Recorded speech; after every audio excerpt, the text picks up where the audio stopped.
Hello everyone, welcome to the Lost Harbor. I am your host and your DM, Nitsify. Welcome back to the Rum and Harbor campaign. We have our normal players, well, normal, quote unquote, players, and shut you. we have our players, who also play the characters. Wow, crazy, I know. We have Isa, who missed last session, aka, Ublex. Isa. Computer. Yeah, that's you, this is your cue, Hi. Yeah, woo. He was talking. We have Mollis, aka Acrid. Hi. We have Reed, aka Usagi. I've been neutered! You have been. Someone got your balls. This is true. That'll be explained shortly. So. And we have Dylan, What? aka Chrono. Hi, I'm eating a cheeseburger right now. It's pretty good. Yeah, he's also Fucking molding stop. about ice cream. Okay, no, I have a good reason for molting about ice Yeah, cream. no, Look, Oh my god. look, no, I was gonna leave this be, but no, since you brought it up. So, okay, viewing audience, have you ever heard of a concrete? Okay, No. Concrete's great. Concretes are basically ice cream, but they're just kind of like ice cream topping, and they blend it in together to create like a new awesome tasting thing. I did not get a concrete. I did not even get all my toppings. They just threw some peanut butter cups into my ice cream and called it a day. And I'm upset. I want to mention though, the real question is why are you trying to eat the concrete that's used for pavement? Pretty crazy. Yeah. No, but honestly, Some of valid us- though. Happen to like testing their limits. Honestly, you're a masochist. Understood. Yep, I want to anyways, mention we have moving on. two players coming in a little upset today because we have a man that got screwed over by Revenant 2. Yes, I'm not in a good mood. yeah. I got fucking no bosses have one taps in that game, and this one fucking boss said, by the way, Yeah. I can one tap you off the start. And I'm like, what? I'm working on correcting Yeah. Correcting? tonight. Wait, correcting what? You're a saint. Fixing mood. She's making nachos. Ah, fair. Appreciate you, Anya. That also, Peanut Gallery's here is just Anya this time. We don't have a full jury ready to prosecution in order. Which reminds me, Yeah, recap you just gotta deal with session- me. True.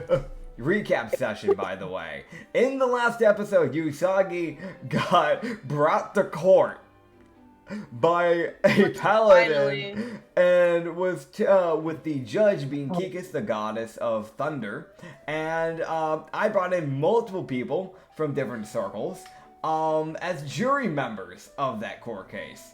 He had a chance to defend himself with his lawyer being Chrono, as I acted as I think the word is prosecutor. I don't know much law stuff. Someone didn't play Yes. Ace Attorney. Yeah, I didn't play it for Nitz acted as the prosecutor as well as the judge. Yep. We jury folks got to choose his fate. Yes. And he was found guilty and is now a cloud elemental for a month. That He's is so cute as a cloud elemental. What? yeah. So he's No. stuck as a cloud elemental for Yeah. a month. And if he gets caught again by Kikis, it could be, in fact, it will be insanely worse. This is kind of like her giving a warning of don't do that again. She's Bullying, really it's issues. bad. Also, at the end of the island, or at the end of the island, at the end of the session, you guys found an island. The island that the stone compass made by Ublex's patron has been leading you to. Upon looking through the spyglass, you had Benjamin yelling out that he saw some little green things on the shore, in which Usagi hastily went up there to check, see what it was, finding out that you have slimes on the shore. You guys chose to... At least it's not the green guy. My True. people! Your people. One other My thing.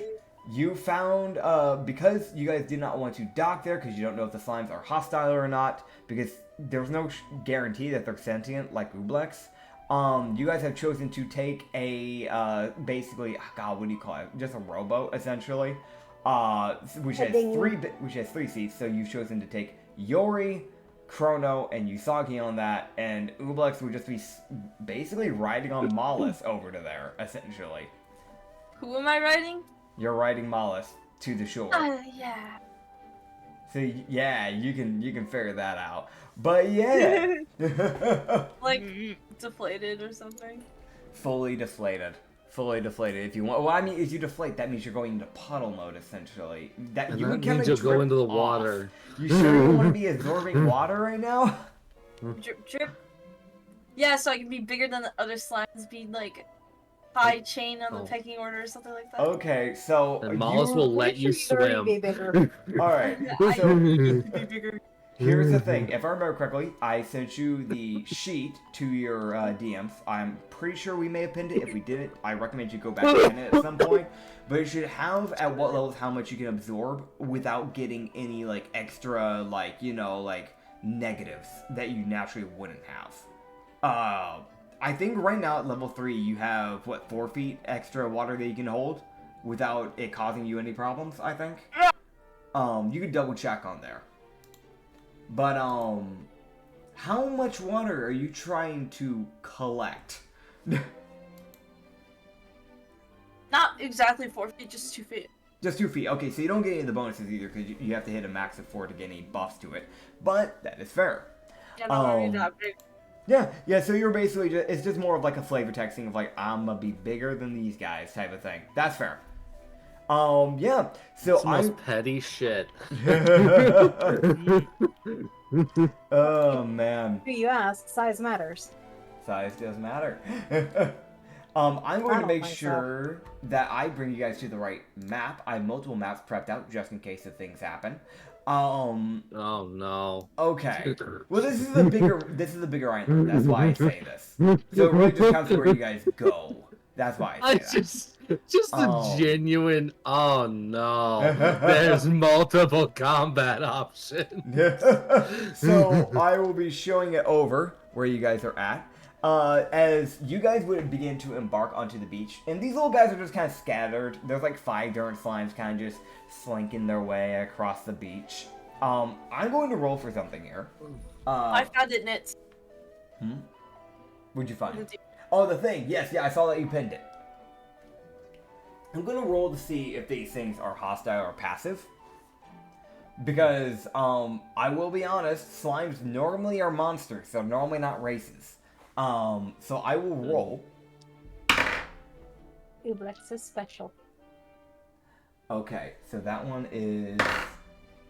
Not like the that other one slimes. is- Basically, the way I'm going to do this, I'm going to run for each one, and it's going to be a majority vote, whether either passive or aggressive. Kind of give you guys a shot. So you've literally built yourself different with your different forms.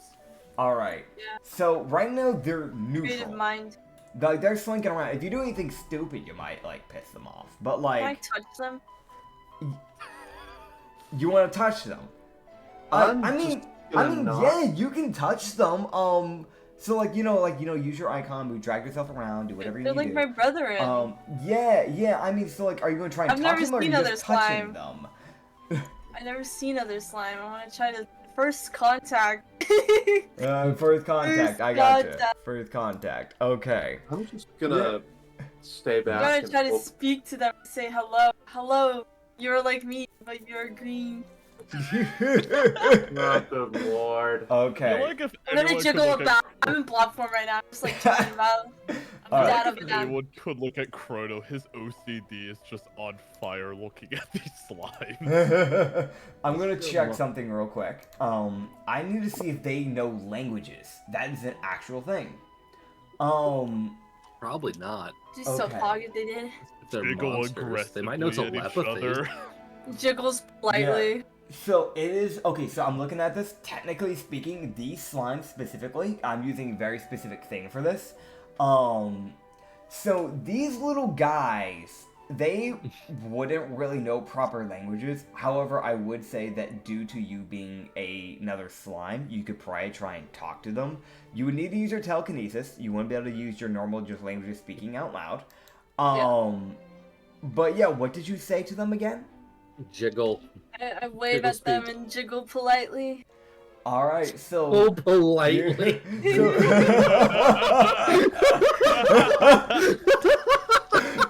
Oh, man.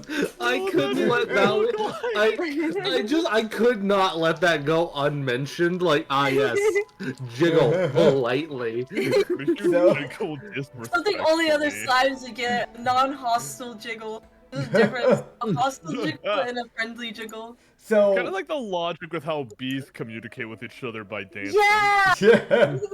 Yes. Torques. You know what? You know what? Fuck it. I'm gonna say the Torque. way these things, because of this, I'm gonna say that the way that these things communicate is through jiggling and dancing. That is the way Oh, they yeah. communicate. So you see Cannon the, for slimes. you see the one that you have approached. You see that it kind of like waves in a weird way. Like it doesn't really form a proper hand. But, like, you can feel that with the way it jiggles, it's probably trying to wave back. My people! I will mention something else.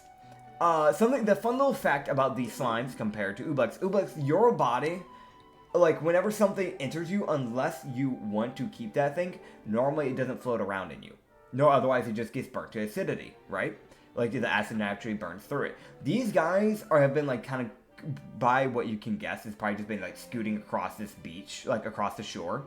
And you can see that they've just collected a amount of just really random things. You can tell some things have obviously just like burnt away from the acid immediately. Like you can see that one of them goes over some kelp and it just like within seconds it just melts away. But then you see like there's like a few of them have like some like random animal skulls and stuff like that inside of them, and it's just kind of floating in there. Like, but yeah. I don't recommend touching them, guys. Yeah, I wouldn't recommend touching. You would be fine because you're, immune to acid, if I remember correctly. Mm-hmm. But like the others, probably I wouldn't recommend that. Okay. But Well, yeah. Seems like things are going well here. I'm gonna tell you guys, I think the slimes are fine. I think the slimes are good. I think they're okay. Okay. All right. People. Just gonna.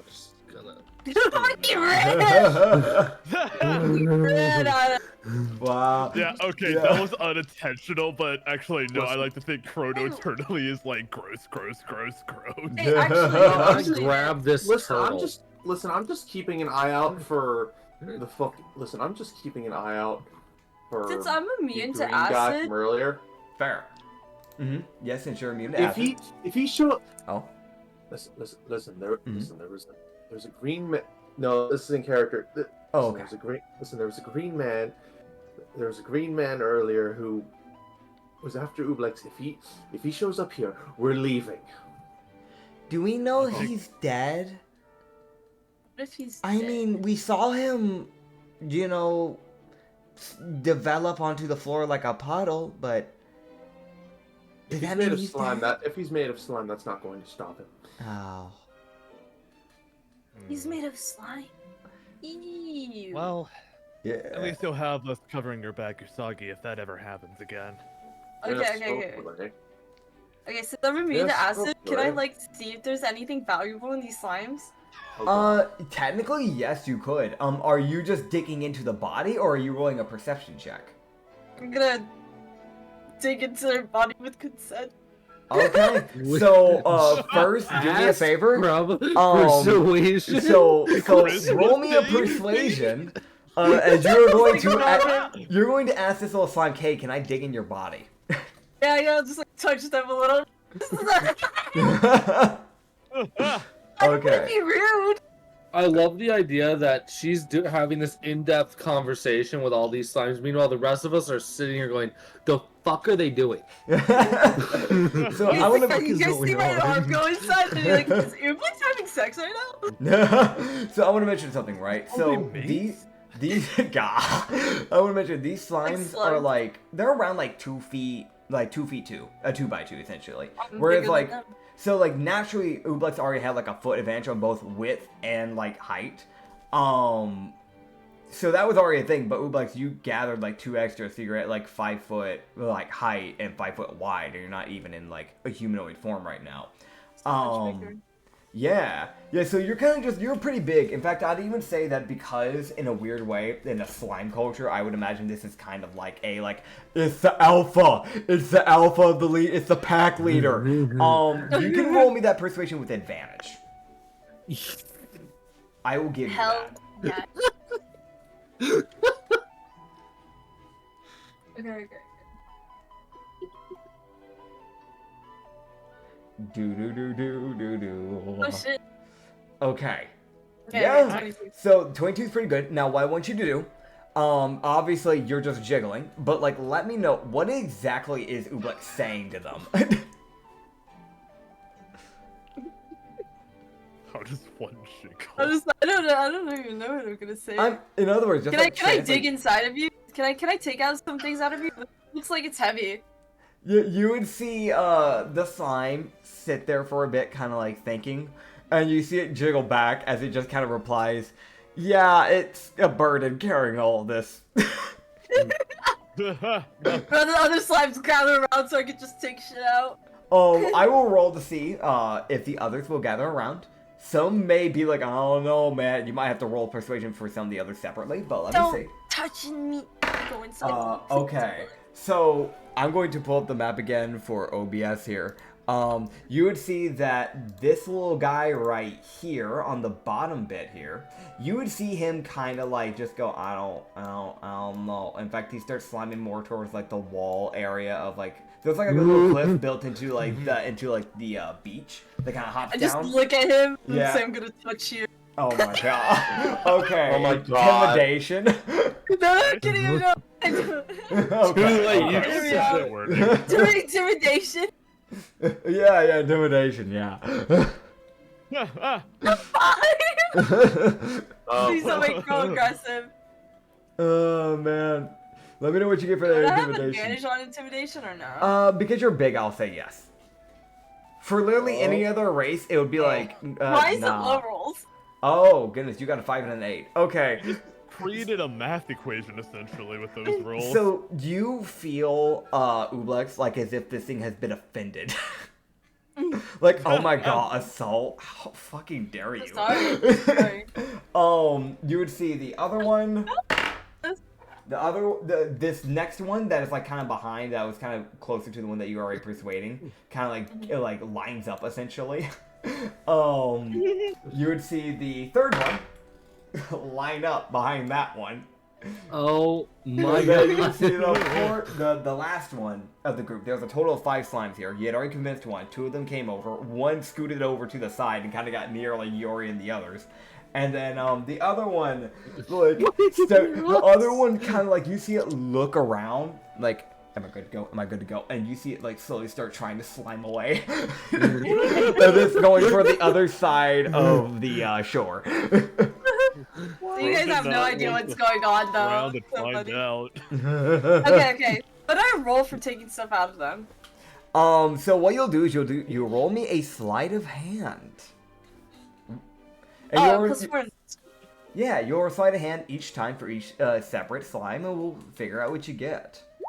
Okay, 14. Okay, 14. So I'm gonna look at the actual images of these things. In fact, not just that. I have a picture of them. I will not be putting this one up on screen because it's drawn by a natural artist, and I do not want to discredit them. And that is simply because this is directly from a monster sheet. That is why. This is not from me just grabbing stuff. This is from a monster sheet. So I don't want to screw people over. And I couldn't find the artist and who made the actual monster sheet. So I don't want to but basically, let me grab the image here. So this is kind of what you're looking at with the slimes. They've got like I said before, they have random junk floating in. With that 14, you can kind of find, you pull out, okay, let me grab something real fast. Oh boy, okay. This is such a way to start off today. Right, We're looting the slime. So, you pull out 2 things. You pull out a rusted cutlass that has kind of been eaten away a bit from the acidity. So you can see where the tip of the blade was beginning to kind of essentially going to thin away, because it was basically eating away at the metal. So like the metal was starting to become flimsy. Like it was getting through Oh. the layer of metal, essentially. So it's kind of like you've got like a weirdly flimsy, rusted cutlass. You could technically sell that if you wanted. And you would also get a skull. You just pull out this skull of, I'll see what type of skull it is. How big is the skull? Okay, so it's not massive, but it's not like tiny. So it's not a squirrel's head. Medium? You can probably roll me a nature check actually. Okay. Oh What is my my. nature? Nature. Nature, Minus nature. 1. I'll let it go. You've got this. Come on. What's Net- that? 20? Net 20. Nice. You know, you look at this and you for some reason feel like as if actually, wait. Yeah, no, I'm not even gonna make you roll a history check for this. So when you grab onto this, you for some reason, you don't know why, but you feel like as if you've owned a cat before. Oh, And you realize this is a cat skull. Specifically Oh a my. bobcat. a bobcat? Specifically a bobcat. Oh boy. But for some reason, this random name to you kind of comes to mind. Mr. Fluffkins comes to mind. Mr. Fluffkins? You don't know why, but it just feels right when you see that skull. Our side quest is gonna be find the odor of Mr. Fluffkins. Trust me, there's no odor to it. It's definitely not Mr. Fluffkins, but for some reason you just feel like that name man. just rings a bell out of nowhere. So you see that slime after you kind of dig into him. Roll me actually, wait, fuck. I need to think. Hold up. Okay. Hey, do me a favor.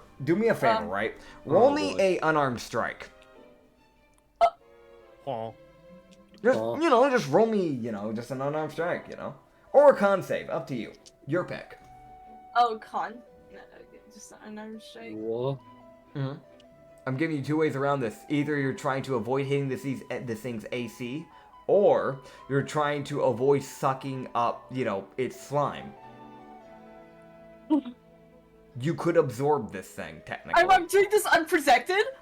You could technically absorb these slimes. Gang, I'm having unprotected slimes. But yeah, I'm just let me gonna know. stand over here. Just Okay, Their so you problem. rolled a 14. Oh no, Yeah, you that's rolled my a... 14. Never mind, Okay. that's fine. So was this your DC or was this your unarmed? Unarmed. Unarmed. Okay, I'm going to check. There. Okay, Also, I'm gonna kill- I don't see your modifier on there. It just says a natural 12. Am I correct on this? Oh, because you have a +0, so you literally don't have a modifier to your unarmed, right? I do not. Right. Okay. you should have a -1. That means you physically can't hurt people by punching them. I mean, technically they can because they're plasmoid. They still have the acidity damage, so that's kind of their way of getting around that. Weirdly enough, like unintentionally, that is actually a thing. But let me check what their AC is here. They have an AC of. Ow. Okay. So, Don't tell me. roll me some damage. What? You met the. Schizo- So what's you- the unarmed attack damage again? Is it a D8? For normally for people it's just whatever their strength is, but for you, plasmoids have like an acidic damage. However, here's the thing: you're not, because it is acid on acid. The thing about this is that you're accidentally basically absorbing them because you're digging into their body. So what we'll have you do instead, I'll have you roll a D4 force damage. D4? A D4 force damage, yes. No plus, just a D4. Oh, just okay. Okay, so you do like 2 force damage to this thing as you kind of absorb. I will roll to see how much you end up absorbing here in total. God, you took a majority of its mass. Okay. So this thing's 2 foot tall, 2 foot wide, right? You take a good foot out of this thing. I have 3 foot of added mass now. Yeah. As essentially, like, as you're, like, digging around in it, you can see that, like, it is uncomfortable as it's taking this pain. Like, it's not trying to fight back, but you can see that it's, like, as you're, like, kind of digging through it, and as you grab, like, that final bit, the skull, you feel, like, as, like, you're moving out, you can tell, like, oh, this thing's in pain. I should stop. I'm gonna apologize. Yeah. It would kind of jiggle back like, no, it's fine. I appreciate it. Thank you for getting the skull out of me. It was like going to the dentist. Frodo's just gonna kind of look over to Yusagi and just go, "What is happening?" Here's a dude having the orgy right now with all no. these fucking slimes. I don't know, but I don't know, but I'm going to stand back. Yeah, you and me both, man. Shooting the I'm slimes. just Alright, hoping next this- I'm just slime, next slime. You would see the wind, the line move away, kind of like Oh more my off to the God. side, absorbing some kelp as it goes. And you see the next one come up. Roll me your sleight of hand. Oh, my my God. A god. 23. What the fuck? Okay, cool. Awesome. Am I Good gonna for have to you. start posting am I gonna have to start posting the Orville clips? There's a Is that a? there's a slime guy in it that's like very applicable to this situation. I know nothing about Orville, so go for it, I guess. Oh, I know Orville. And you said it was a 20 what? A 23 rolled. Okay, cool. So, you start digging into this guy. Go ahead and, as before, go and roll me the to hit or the DC of your choice. Well, you know what? We'll just do the to hits. We'll just make it simple. It'll just be to hits for this. So see if you accidentally hit him. 9. You do not start absorbing this guy's slime. Oh, thank God. So as you're like digging through this slime, you find two things that are of interest to you, that are useful. One is like not really useful to you, but unless you for some reason find this useful, which is a wolf head. So you pull out a wolf skull. Yeah. So it's been toting around this wolf skull, kind of slowing its like movement speed down. So doing this actually helps it out a lot. And the second thing is that you actually do manage to find a like somehow this little treasure box has kind of like held up in the acidity. So it might have been a very recent pickup. It definitely looks like it's probably something that probably washed up on the shore, most likely. It's very small. And when I say like it's small, it's like the size of like those little tiny chests that you get for like jewelry. But when you open it, there's just rupees in there. So you get 13 rupees that you can add to your inventory. You got some money. Yeah. As it will thank you, it'll jiggle and it'll slime over. The other one, by the way, I want to mention that one that was running away is still currently beelining. It's almost out of sight. And the other one that got near the cliff is starting to kind of move its way up closer to Chrono and Usagi trying to like scoot away, essentially. Chrono moves. I cast hold first. No. What? No, No. thank you. Actually, Uh. I just realized it probably couldn't eat me anyway. Aren't I made of air? I mean, Moments. technically you're made of clouds, but you're not. It's like a solidified cloud. It's kind of hard to exactly explain, but cloud elementals are still, they're still prone to like physical things. They're like getting hit with bludgeoning and getting hit with any of that stuff. You can check your resistances. That'll give you an answer from there from the get go. Okay. Because technically they could eat you like cotton candy. So yeah, you're kind of just like cotton candy. Oh, God! So it's that weird thing of like technically if someone got a nat 20 on you, there's no shot that they can give you an injury. But if someone were like, if you were to fight someone and they actively went out of their way to take a bite out of your arm, that flesh might be gone for good when you come back to normal. Oh God. Yeah, so be careful. Nope. I'm gonna climb up this fucking tree, thanks. Climbs up a you- palm tree. Roll me a acrobatics. By the way, roll you me a good, sleight of man? hand, Ublex. No, just came to a horrible realization Okay, regarding my 22. new anatomy. I'm still rolling with advantage. Cool. Yes, you are. Cool. Acrobatics, you said? Okay. Yeah, acrobatics. Oh man, and 25! all right, 25. So yeah, no, you get up it with ease. You easily climb up this tree. There was a shot that you just like you fell, but technically it's like feather fall, so you just kind of like float down. But no, you climb up just fine. Yeah. As for Ublex over here, you once again rummage through the body. Roll me a to hit. As you start rummaging through, you will find once again. There are a few random just like bones that are floating around. There's like some wood that has like kind of like, again, it's deteriorating pretty quick. It's really not worth taking out of it. It'll dissolve pretty fast. And the other thing you hit, okay, this thing's taking some damage. We'll get to that in a second here. Roll me a d4, Oh, no. by the way. And you do once again find some rupees just floating around. They're not like in a container this time. They're just kind of floating around in it. You can see that they're starting to begin to dissolve. So if they got to stay in that body any longer, those will be gone for good. But okay, nice. You roll minimum damage. You do 1 force damage to this thing. So I will roll to see how much slime you take away from it in the process. Nice. That is actually pretty fitting for the amount of damage that you did. So you take like half a foot. Oh shit. Yeah. So you only take a half a foot of like its slime body, essentially. And yeah, you can add 10 more rupees to your inventory. Nice. My food money. Yeah. To loot more slime later. Yeah, there's still the one that is beelining for it. You could technically run for it and try and grab it last second if you wanted. Yeah, I'm gonna try to talk to it again. Okay. Okay, so you're not going to the one that you talk to and try to intimidate by accident, the one on the edge. You're going for the one that is beelining for it. Yeah. Okay. Cool. So go and roll me a persuasion check and let me know what you say. What? I don't roll with advantage, right? I would say because it is like in a moment of like, get away from me. I'd say that advantage is kind of discanceled, essentially, for this slime. I want to also mention that... I rolled an 11. Okay, so you rolled an 11. I want to mention something. You've absorbed a decent amount of like green slime.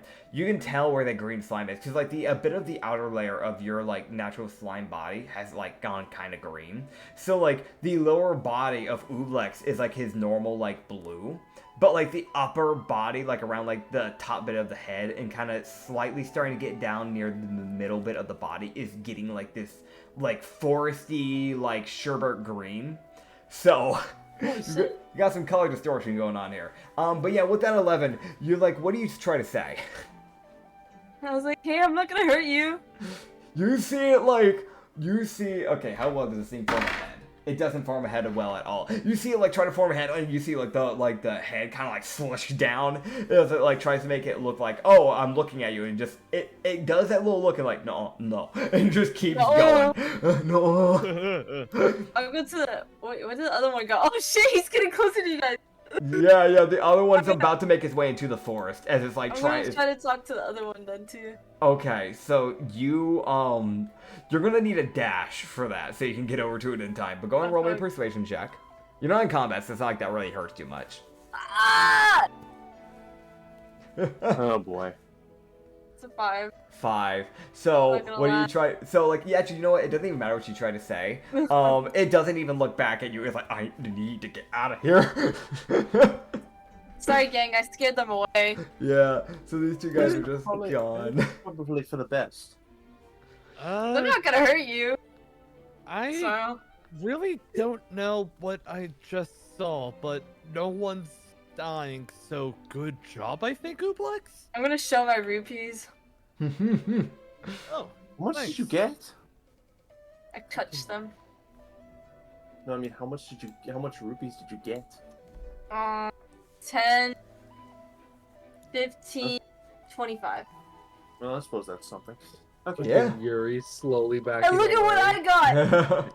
I got Mr. Fluffkins! Show skull. Yeah. Show Bobcat skull.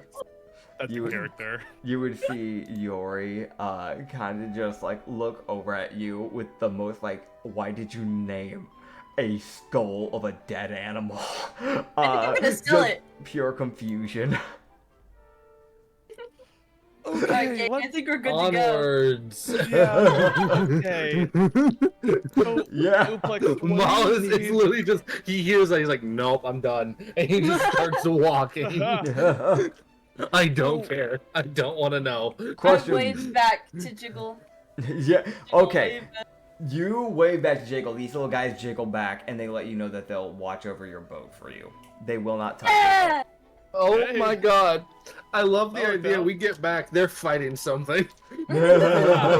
Like they're fighting some like Maybe. small My dog. people! They're fighting like this dire wolf. Like, no, you can't have the boat. Oh boy. Okay. I feel bad for that guy who took some mass out of took a foot of mass. Oh, Dude. Yeah, he's only like a foot wide and a foot tall now. Man's lost some weight.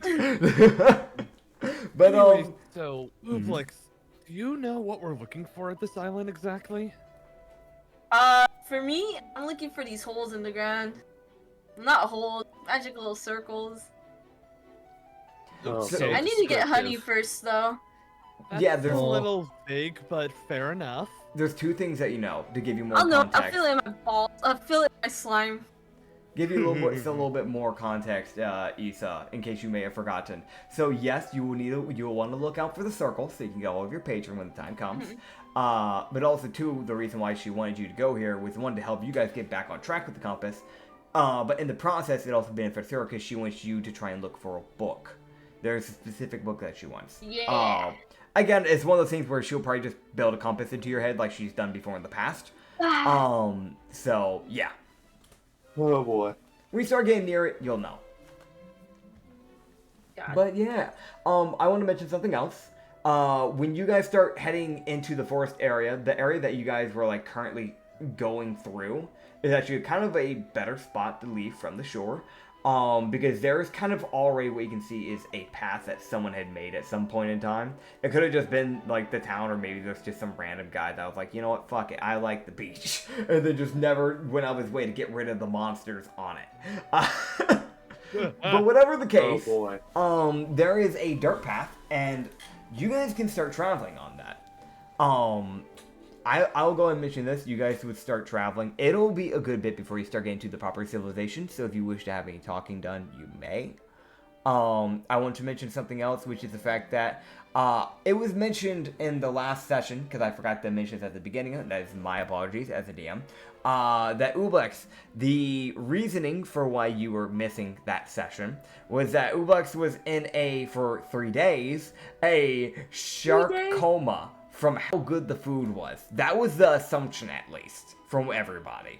I was just deep hibernating over the lack of sleep I got. That's fair. That's fair. But yeah, if there's anything you guys wish to touch on as you guys are starting to head out and try and get to the, like, ruined town area that you guys kind of saw from the spyglass, you may. No, Oh not yeah, really. guys, what happened while I was asleep? Are you gonna notice the obvious difference in Usagi's appearance? Hey, Soggy. Nice new look, man. Thank you. What happened? Where's your balls? How do you even know that? I'm wearing clothes. Second, I know everything. I can see it. there's... Don't piss off deities. Shit. I would never try to. You kind of. Yes, that was a... Can you sleep it off? What? Is it like a sickness? Can you just sleep it off? Technically, in a way, it is. Yes, I'll sleep it off after 28 more days. Awesome. You can hibernate for 24 days, can you? No. A rabbit or something. Oh. Rabbits don't hibernate. Those are bears. What? Yeah, bears. I thought every animal hibernates. Mm. I read it in a book. No. You see Yori kind of like squint her eyes a little bit like, when did you read a book? Hey, it's like a paper on the ground. Mentally, I think I hibernated. That's... You're like different. You're weird. Who is he saying that to? Dylan's character. Oh, okay. You have like bones. Yeah. Chronos just gonna kind of lean over to Usagi and says, "Okay, sorry, I know I'm probably overreacting, but you're still okay, right?" Yes. Relatively speaking. Can you do cool new things like that? In that form? Not really. Not really. I mean, I float. I mean, I fall more slowly. Can I touch you?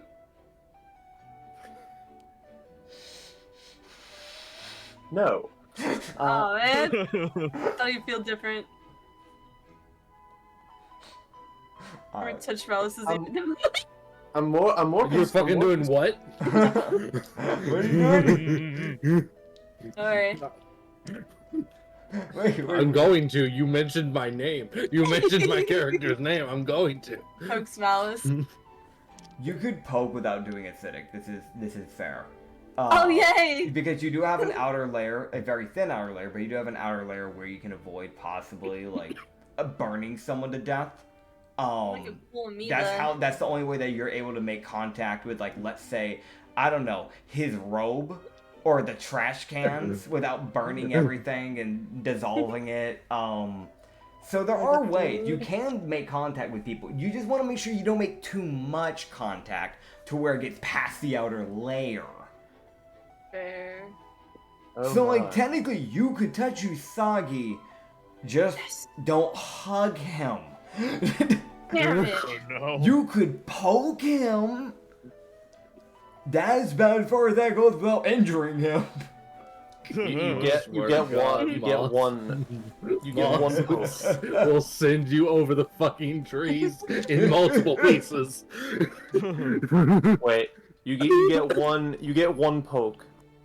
Yes. Wait a minute, I have to post this meme. What meme were we looking for here? It's funny, I swear. We're looking for it. While you look You for may- that, yeah. I already posted it. Oh, okay, cool. You may. Oh, okay. Donkey Kong. Yeah, that's fair. But yes, you guys will continue to go like up this path essentially, and it's kind of like slowly getting up near. I want to mention that, as I mentioned before, if I remember correctly, there is like essentially like a mountainous type of like hill, kind of like near the center of the island, which is what allowed you guys to see that like the like village, kind of the castle village, whatever it is, from a distance, because it is elevated above the forest. So it'll be like probably an hour of walking before you get to that area. But I will mention that like 20 minutes into this walk, you guys will come to a split in the path. You can keep going forward towards the village, or there is also something to the right. I will mention the thing to the right, that kind of splits off to the right, is a little bit more tattered, with the road essentially. So it's not as nicely paved, though. I mean, it's a dirt road, so like define that. But like it's not as taken care of, I guess is a better way to put it. All right, well, let's go to the. I suggest we go to the village. Aww. It's a majority vote here, so you guys just figure out what Yeah, you guys it's all want to good do. to That's just my vote. Village might. Maybe someone in the village knows what we're Village looking might have for. food. Bad bitches. That too. True. Wait, hold up. What was that second bit? What did you say? What was that? That's it. No, don't worry about it. All right. But yeah, so you guys, we didn't get anything from Malus, but by the sounds of it, it sounds like it's a majority vote of heading towards the village. He's just following along. Fair enough. Okay, so yeah, you guys will continue to head to the village for the next like 30 minutes essentially. Just kind of like walking through this like rugged path.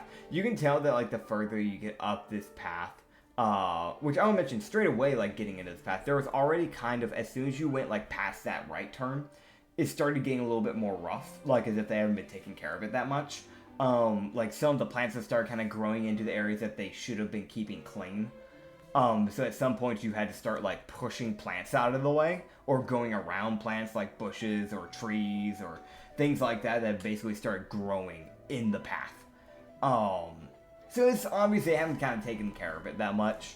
But that's what happens when you're kind of just an island in the middle of nowhere and your island hasn't even been put on the route maps like area. But yeah.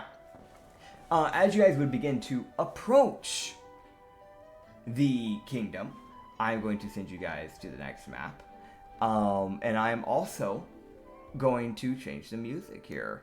So when you guys start walking up to this town, you guys, I don't feel like I even need to make your roll perception checks. You can tell that like as you're starting to approach it, the buildings just aren't taken care of that well, like at all.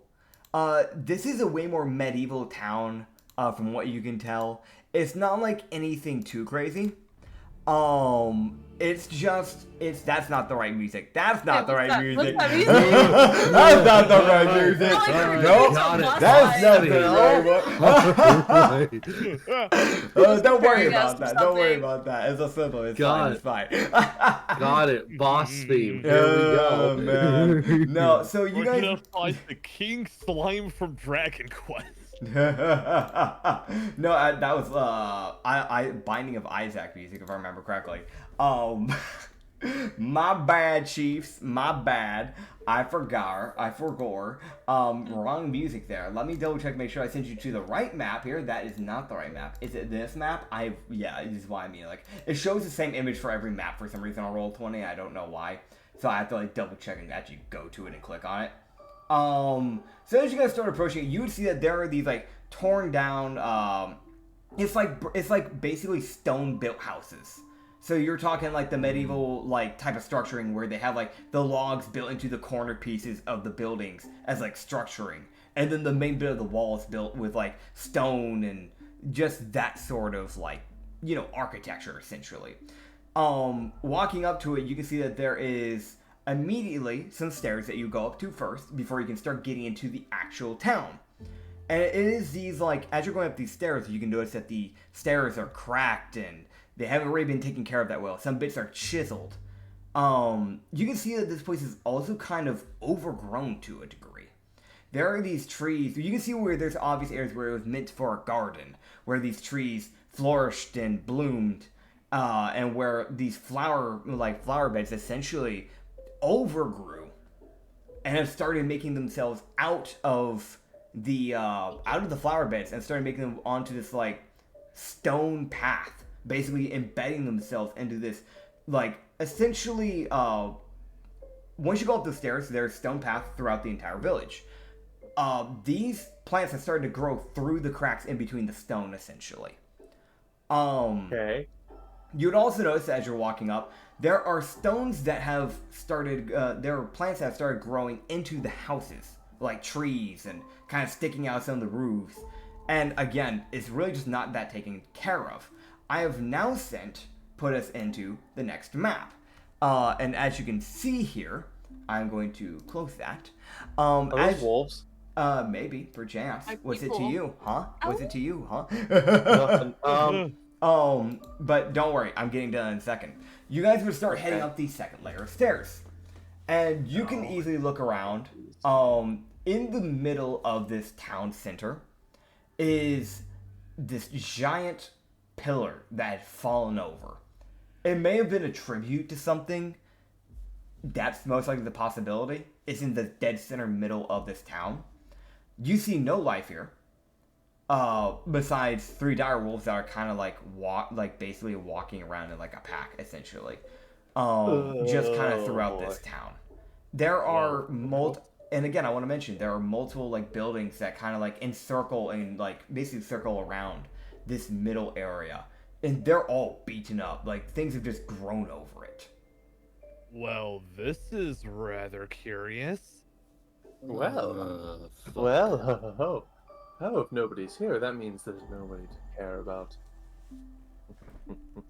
Rubs hands. Nothing of value. So here's the question. You don't know that. Here's the question. Who out of the group would be following up? Because this is a very linear path. Only one person would be able to go up the stairs at a time. So who is approaching first? I want to tame these wolves. All right. God. So Issa, Oh You god. can try that. you may. I will allow you to try this. I'm going to let everyone else know. Do you wish to stealth besides Etha? Etha. I'm- Etha. Etha. I'm wolf skull. I should give them Mr. Fluff.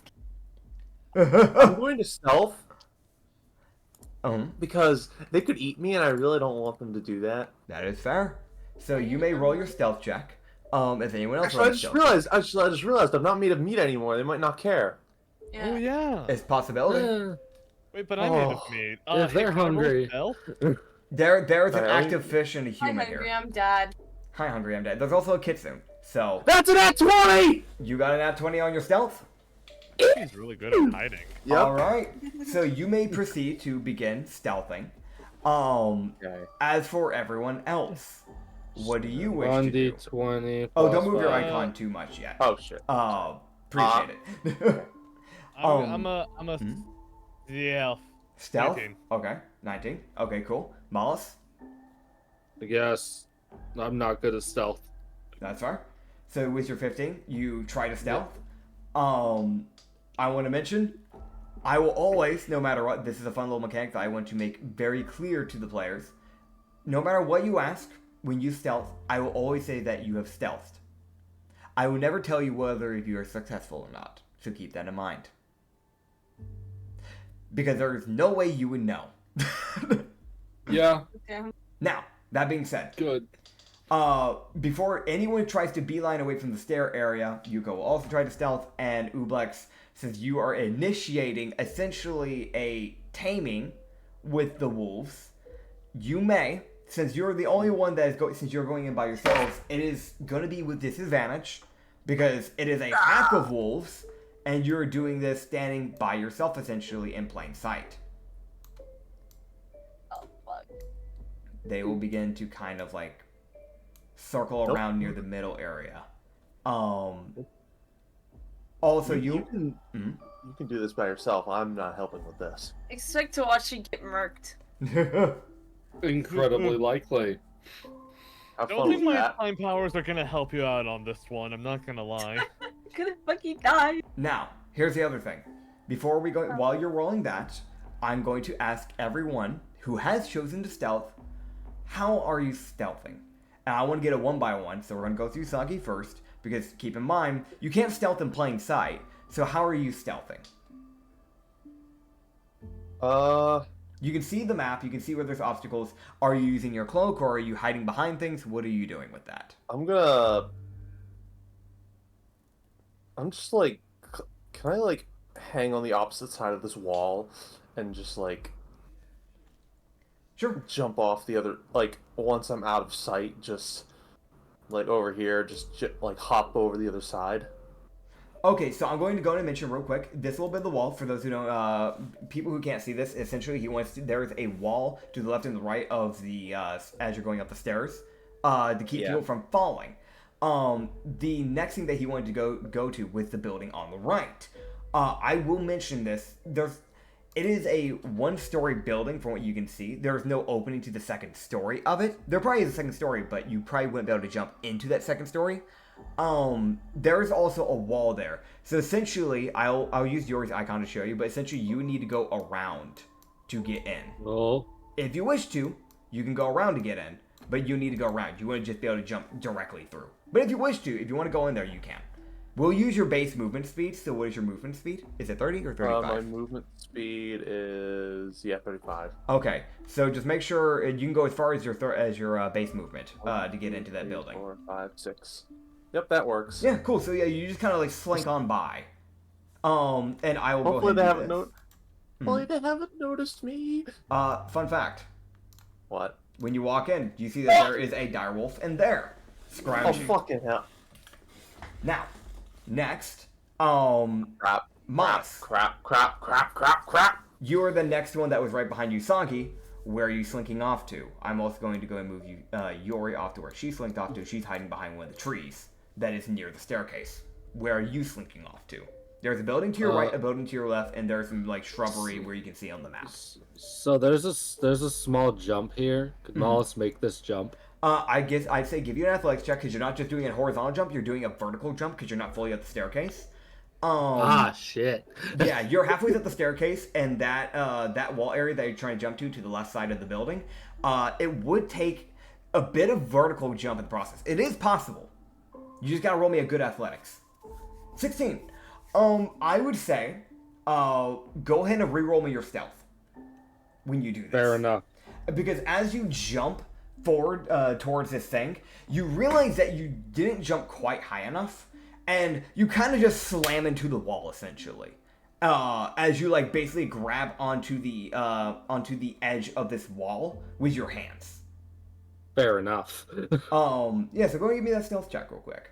7. No. Yeah. So those direwolves, like you can see that like the main one that has like gotten in front of the majority of the pack is like still staring down Ubux. But you see that one of the ones in the far back, that's like the closest near the center area where that column fell, kind of just gives a glaring look because you're still in perception area of that one specifically. So you see that one kind of gives you a look. It's like, all right, that thing's probably noticed now. So it might, let me check what its movement speed is. I think it is skibbity-boo, skibbity-pow. It might start making its way over to you, counting on whether or not Ubux succeeds in their check. That being said, next up, Chrono. I already told you, I already told Mollis, you already heard it. Where are you going? Well, my original plan was to hide behind Mollis, but now that he's moved out of the way, I think I'm gonna have to change directions really fast. Mm-hmm. Let's see.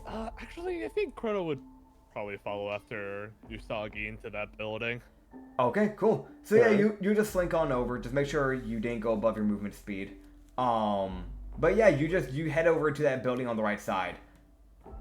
And yeah, you'll be able to slink right on in. Alright, cool. Now, Ublex, roll me that animal handling. As we have Usagi and Chrono in the building to the right of the staircase, where there is a direwolf in the torn down kitchen / lounge area. It looks like they kind of mixed the two together. Yori's hiding behind a tree, and Mollis is kind of taken to the side of a building on the left, kind of just clinging to the wall essentially. Is it crouched down? Kind of using the stairs. Gotcha. I don't have animal handling. And So I don't think I'm gonna do animal handling. I think I'm just gonna try to cast a minor illusion so you guys can sneak away safely. Okay, so rather than trying to befriend this thing, you're going to cast Minor Illusion in front of the direwolves. Yeah. Okay. What are you, I can making? just turn. Mhm. And I was gonna say if I need to get away, I can just turn invisible. Fair enough. Oh, So what are you making a Minor Illusion of? I can make a loud ass noise. You want to make a loud? So you're gonna make a loud noise. Okay. Yeah. That works more in your It'd be favor louder than a than- scream. Okay, cool. And you're making it like near, like from behind where that broken pillar is at, correct? That's where I saw your ping at? Yeah, something Okay. right there. Cool. So what I'll have you do by doing this, you're gonna roll me, not a disadvantage, not an advantage, just a normal straight deception check. Okay. whoa. Whoa. Don't fuck up. Oh shit. What'd you get? I love rolling. I got a 9. Okay. So you see, you see them like kind of perk their ears up, but you see that they don't budge. These wolves are basically hounding down, like staring you down. You can see that they're not making the first move yet, or at least the one in the front and the one to the left of it. You can see the one in the back begins to, and I'm going to double check its measurement speed here. I'm going to beam. All right, let's see here. So if it goes from here, that is going to be, what the fuck? Why? Okay, that is not what I thought that was. Okay, so it's going to move. These things have movements of 50 speed. So we're going to go 5, 10, 15, 20, 25, 30, 35. You can attack the thing if you want. It is up to you. 35. And it is stopping there. And it's now going to roll a perception check to see if it also notices Yori. As it's basically making its way past Ublex to now start basically staring down Mollis, who failed his stealth check. It will not notice Yori. Mollis is going. This is either going to horribly backfire, Mm-hmm. You're gonna fucking. but he's gonna be like, I'm not gonna fucking be intimidated by you. Piss off. Theoretically, would I have any shark rations on me? Shark rations? Would you have thought to have brought any? Roll me a history check. Or do you naturally keep those in your inventory? This is where I, as a person, do not know. Are you keeping most of your rations in your kitchen?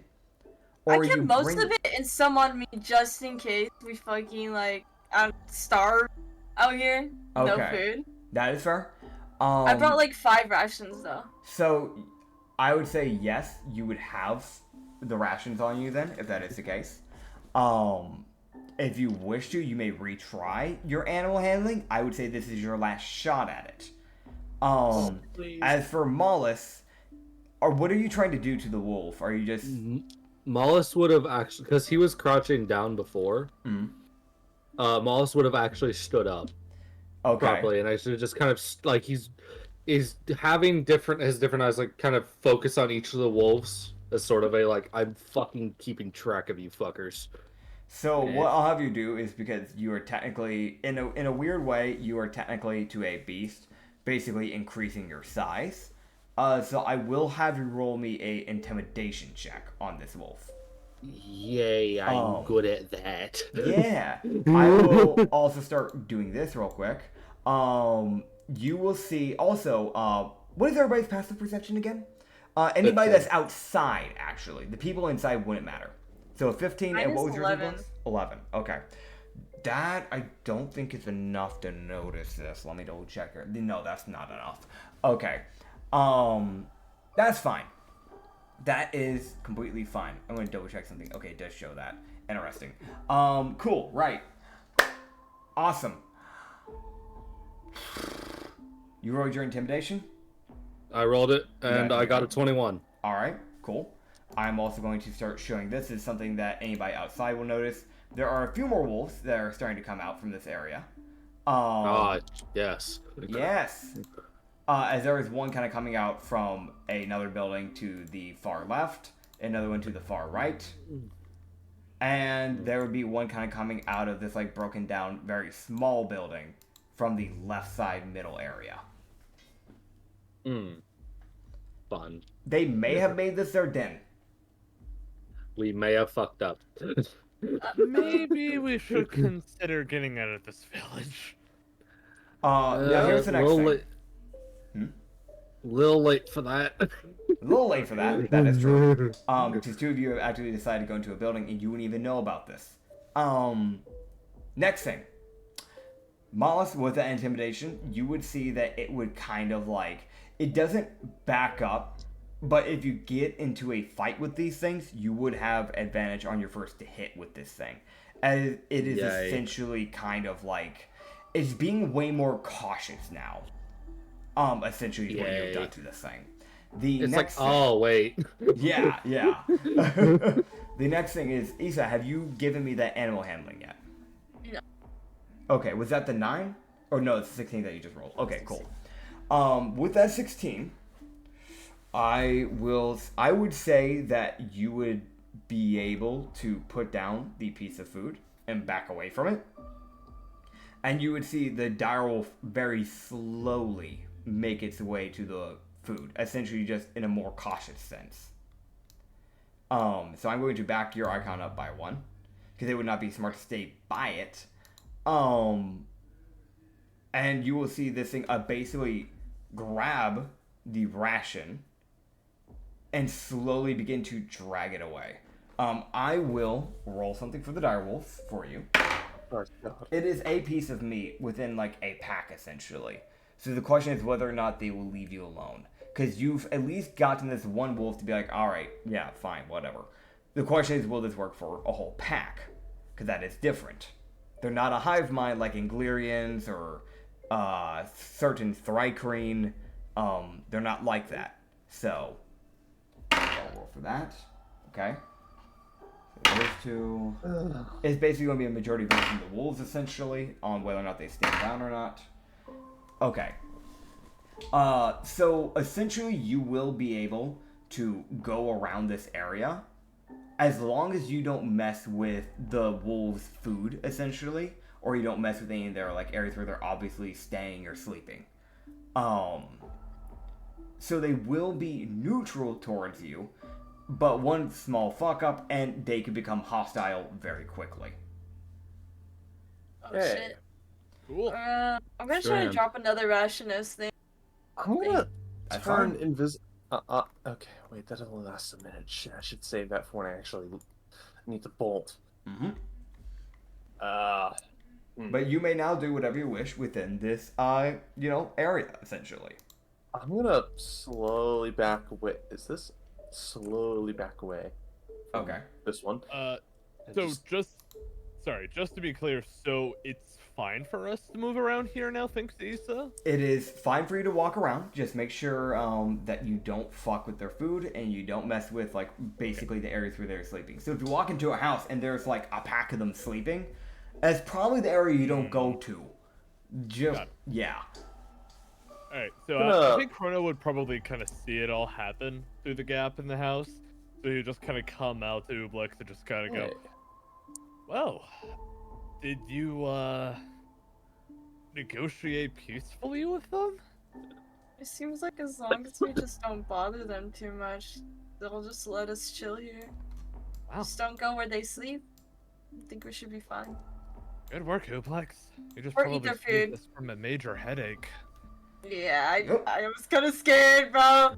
I'm a little scared. Yeah, I wasn't sure if you had a plan or not. No offense, it's a little hard to read you, but yeah, no, you handled that very well. Okay, I'm just a blob. Yes, Alright. yes you are, bud. I guess what I can do. Stretches my arm as far as I can. Oh God. How? what were you? What's the length of this arm? Mm-hmm. All right, so you Probably, have in total, and I'm hoping you're keeping track of this. You should have I've a total of an extra 3.5, right? Yes. Okay, and you're already naturally 3'3".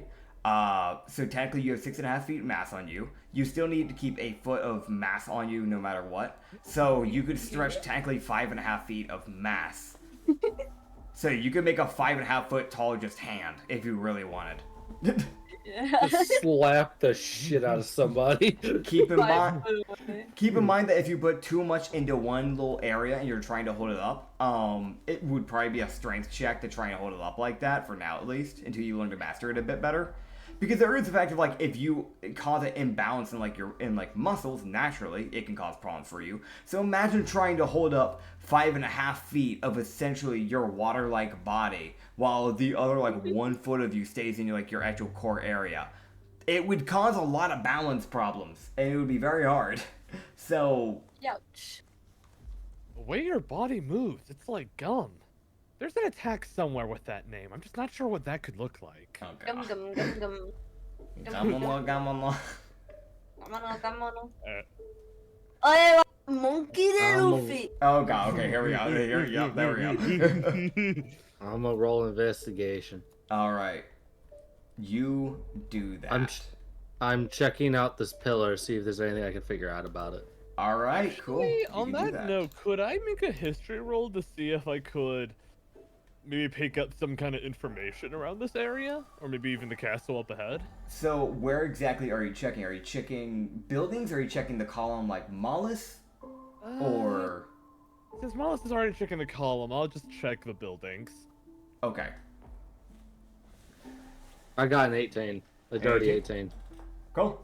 So with your 18, you would start to realize, just kind of looking around it, this column had, okay, the best way to put this, right, is that on top of this column, there was a statue. A very small statue, but there was a statue. Something that you realize is that it is not anything you've ever seen before. Normally statues will have one of the gods built into it.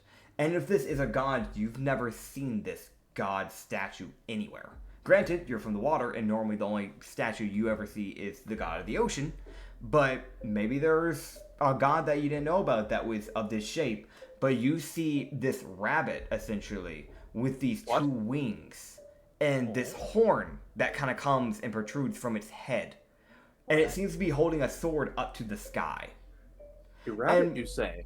And when you check a deer thing called the main area, the center area where the column used to stand, where it originally snapped from and where it was originally built onto, there is a plate. Now you will start to dust this off as you're kind of looking through it, what the fuck is this?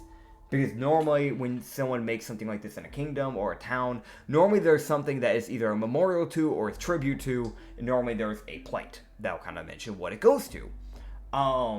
Something that's pretty common within fish villages and the ocean villages, that if they have a hero of that town that has saved their town countless times, they will make a statue in memory of them as a tribute of like, thank this fucker for being around type of thing. You would notice two things. You would notice that reading into it, that this kingdom used to be called the Alazin Kingdom. The second thing that you realize is that while the name to this, what may have been either a god or a hero, has faded, you would see that it has a quote under it, which is Protector of the Almiraj. Now, that is what you'll get from that. The next thing, if I remember correctly, was asked by Chrono. What are you checking? I got a 10. If you just want to ignore me, that's fine. Where were you heading? I was checking the buildings. Is there a specific building? Because there's a bunch of buildings. Still kind of I guess matters. I'll do this one. That's Okay. closest to one. Cool, so you went back to the one on the far right that you guys initially, like, retreated into, essentially. Yeah. You just kind of look around there. You don't really find anything of use. It's just one of those things where you're kind of going through this building, and you do at least notice, like, they used to have, like, proper furniture. Like, in the main opening room, they don't have, like, they didn't make their buildings, like, really big to where they had multiple rooms within the first floor. It's something that you realize with their architecture. They would have everything condensed into one room, and if they needed more space, they'd build a second floor to it, from what you could tell. Because they would have, within this building alone that you go into, you might want to move your icon in, because you're actually going in. Don't worry, the wolf won't attack you. Okay, yeah. It's one of the things where you can see, like, on the right side of, like, the wall is just, like, their stove, their cooking, all their stuff, where they, like, used to do all their food, like, and stuff.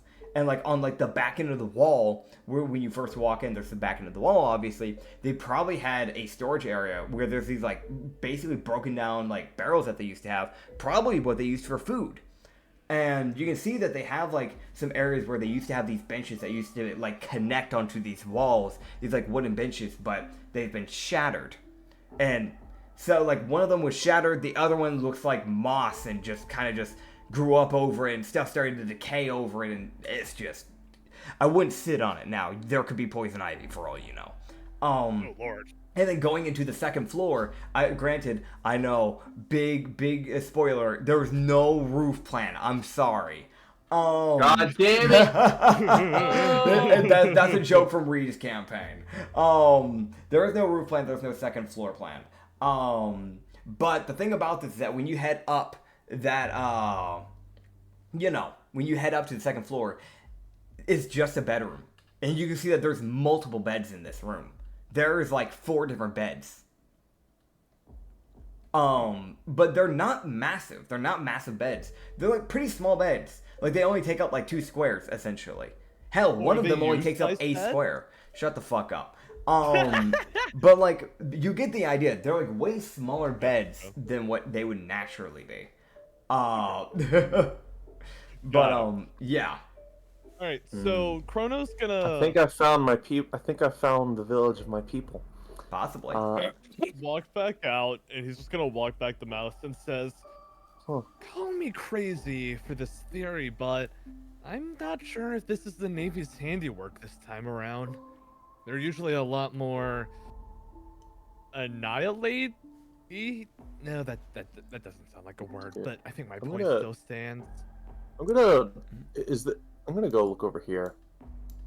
All right, so Hey, Usagi.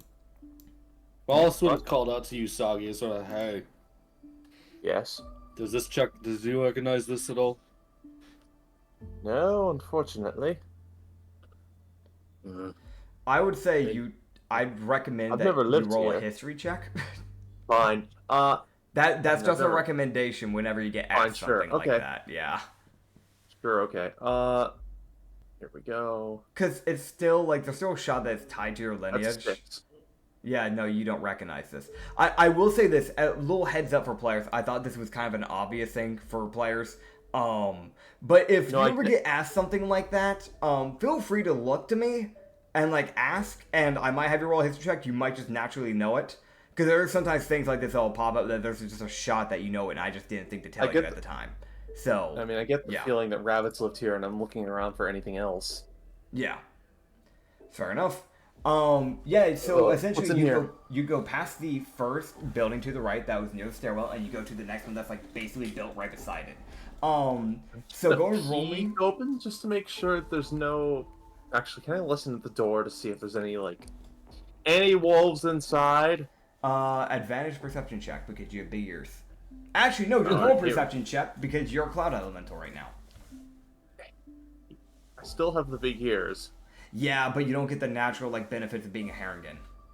Fuck! Yeah. This is gonna be shit, okay? It's kind of like being a goblin. Like, if you get, transformed into a different race temporarily, you don't get the golden eye ability anymore.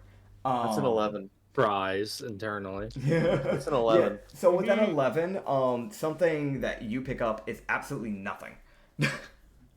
So you don't hear anything. Hey, well, Damn. I'm gonna carefully open the door. All right. You carefully open the door. You realize that because this door was closed and there's no other way into this building, there's no way for a wolf to get in. Good point. It's not like they can shut doors. I didn't think about that. There you go, man. Yeah, so you can, again, this is another one of those areas. Actually, this is one of the only buildings that doesn't have a second floor. So roll me an investigation to see what you find. Here we go. Let's see what you get. Roll well. That's a 4.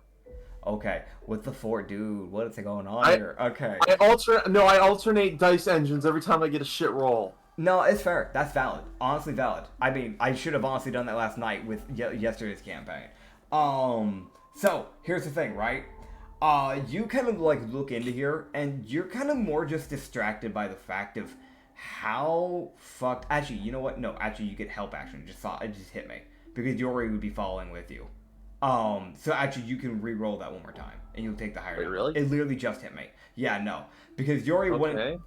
The way I'm going to be running NPCs, I'm going to try and do this a little bit more often, is that rather than them trying to also roll a separate investigation, they'll probably just help you guys and give you guys advantage. That's an 8. Cool. Yeah, so it's still an 8. It's still not going to be high enough, sadly. But at least now you know ahead of time, in future notice, if you notice me fucking up, you can call me. I'll be like, hey, your rules. Okay. Keep up. Okay. But yeah, no, with that 8, you're not going to pick up on anything too interesting. You're kind of just... You're realizing just how kind of fucked up this place is. There is moss and vines kind of growing within this area. It looks like this place may have been in a botanist's place, because there is more plants here than what was in the other building. Because you can see some flower pots that were kind of been broken essentially, but just due to how long this place has been left, plants have started growing all over it. So you can see some grapevines that started growing in here. There's a bunch of other plants that have grown in there. It's just you're not druids, so you're not gonna naturally know these, but there's all sorts of shit just growing in here. And even when you head into the back area, the 2 small rooms, there's one where it's a bed that's been broken in half. This bed, however, while you wouldn't know this because Chrono saw the other beds, this bed's bigger than the other one. I'd say this bed is it literally goes from one end of the wall to the other. Which isn't saying much because these are really small rooms. It's literally one of those rooms where it's you've got 10 foot of walking space, but it's still bigger than the previous ones. The other ones were perfect size for smaller races like halflings and Harengon. This is more of a medium sized bed for those type of races that are 5 to 6 feet tall. But one of them is just a broken bed, and you can see a dresser that has basically rotted away. And even if you tried to open those drawers, you're probably either gonna get bugs or mice or something living in there. So I feel it's common sense not to check that. No, thank you. Yeah. And the other area was just an area where they probably just washed up because they had a makeshift shower. But medieval times they don't have a proper shower. Yeah.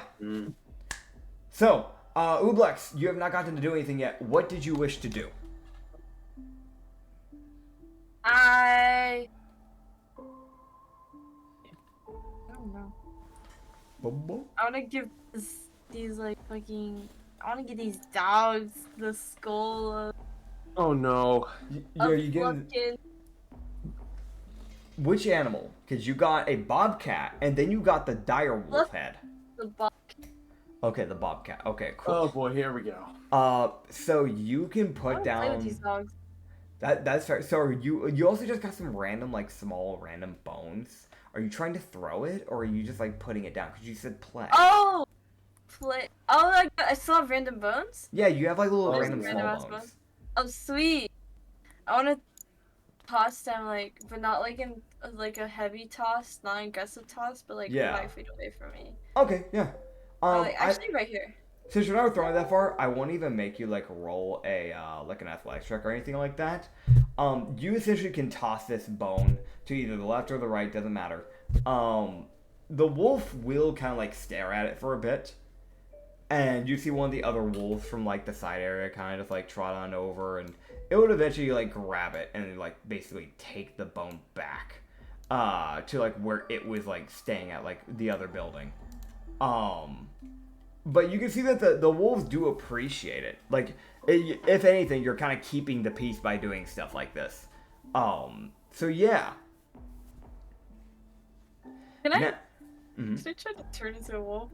Try to like. You want to try and turn into okay? So I think I said before that anytime you want to try and shift into a random shape or anything like this, including where you're not used to it, it would be performance. That is correct.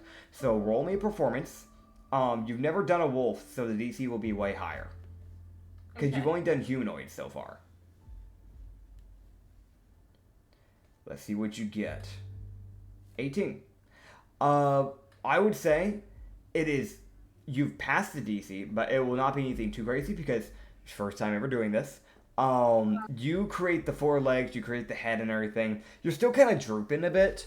You're kind of dripping around. If you practice this more, you could probably nail it down a bit better. But you're dripping every now and then. Like every now and then, like your head wants to kind of like sag down, or sometimes one of your legs wants to kind of like give way and become a puddle. And sometimes like a little bit of the slime mass accidentally gets put into one area a little bit too much, and then you have to reshift it. So it's not like a complete like stasis area that you can do with like your like normal human looking human looking form for like the man and woman version, where you have a lot more solid form. It's a lot more drippy, it's a lot more unstable right now. But you can mimic it for a little bit. You'll eventually fall back into your puddle, into like your normal like blob form. But you can mimic it for like a good like minute, kind of just like hanging out with these wolves. So are you just hanging out with them? Yeah, I'm chilling with these dogs. Okay, cool. I will say one other thing before anybody else does it. I'll give you guys another turn to kind of like investigate this town if you wish to go to other buildings. But I will also have Issa. You will get a ping in your head, and it will be from your patron. And you will just hear her go in your head. The book's somewhere here. What? Look it further down. I don't think it's within the town. But keep looking around. Oh yeah, I'm supposed to be looking for a book. But yeah, that's the message. And she leaves a little reminder. Please remember, you can't reply to this. Yeah. But yeah. So, for everybody else, do you wish to go to another building?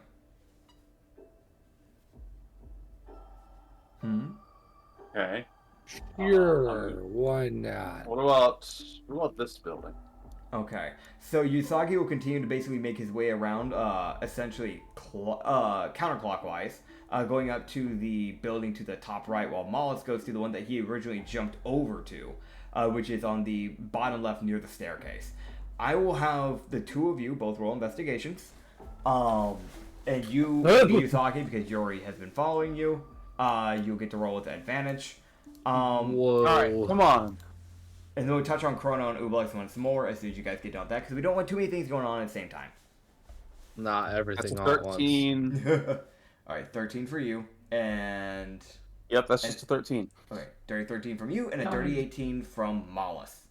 Right. Cool. So, let's hit up Usagi's first. So you start looking around this building. you can tell that this was probably originally used for, like, it was probably the one, like, nicer houses. Because a lot of the other houses have been a little bit more cramped. This one's got a little bit more room. It doesn't fully show completely on the map.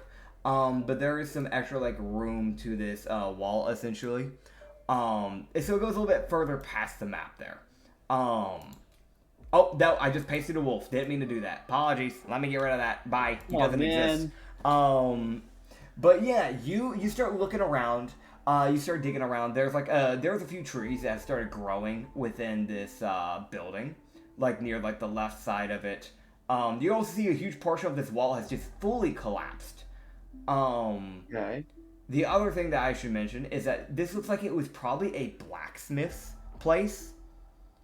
You find this like pretty cracked iron anvil, that was obviously very well used, and may have also just deteriorated a little bit just from it just sitting there naturally, and the water decaying it away due to like rust and things like that. So I don't know if iron can get rust, so you can double fact check me, it's whatever. But you can see where there probably was a small, like, not a second floor, but essentially they probably had a balcony built into the inside of it where you could go up the stairs and you could kind of like stand on like the wooden like platform and kind of like look over at people essentially. Okay. But you can see that bit has collapsed in itself. It has covered like up a few crates and such, but like even after checking crates, you're not going to find anything too valuable. But something you do find as you're looking around, it's not specifically rupees, but it looks like these people had at one point made their own currency. As you find like a little area where this guy was probably keeping essentially his money, you find these silver coins.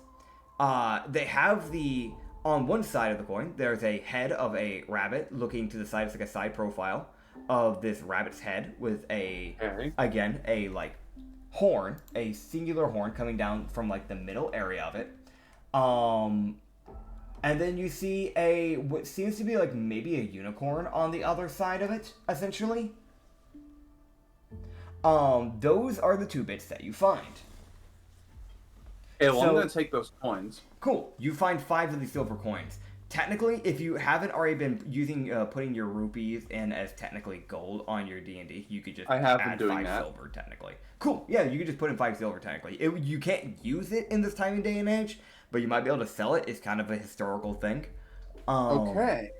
But it's yeah. It's not religious, right? No, it's not religious. Good. Not that you know of. Like, you can roll a religion check if you want, but it's that thing of like, even if it was a religion thing, at least base knowledge wouldn't know that. I always recommend rolling religion check if you probably want to know That's that. 7. 7. Nah.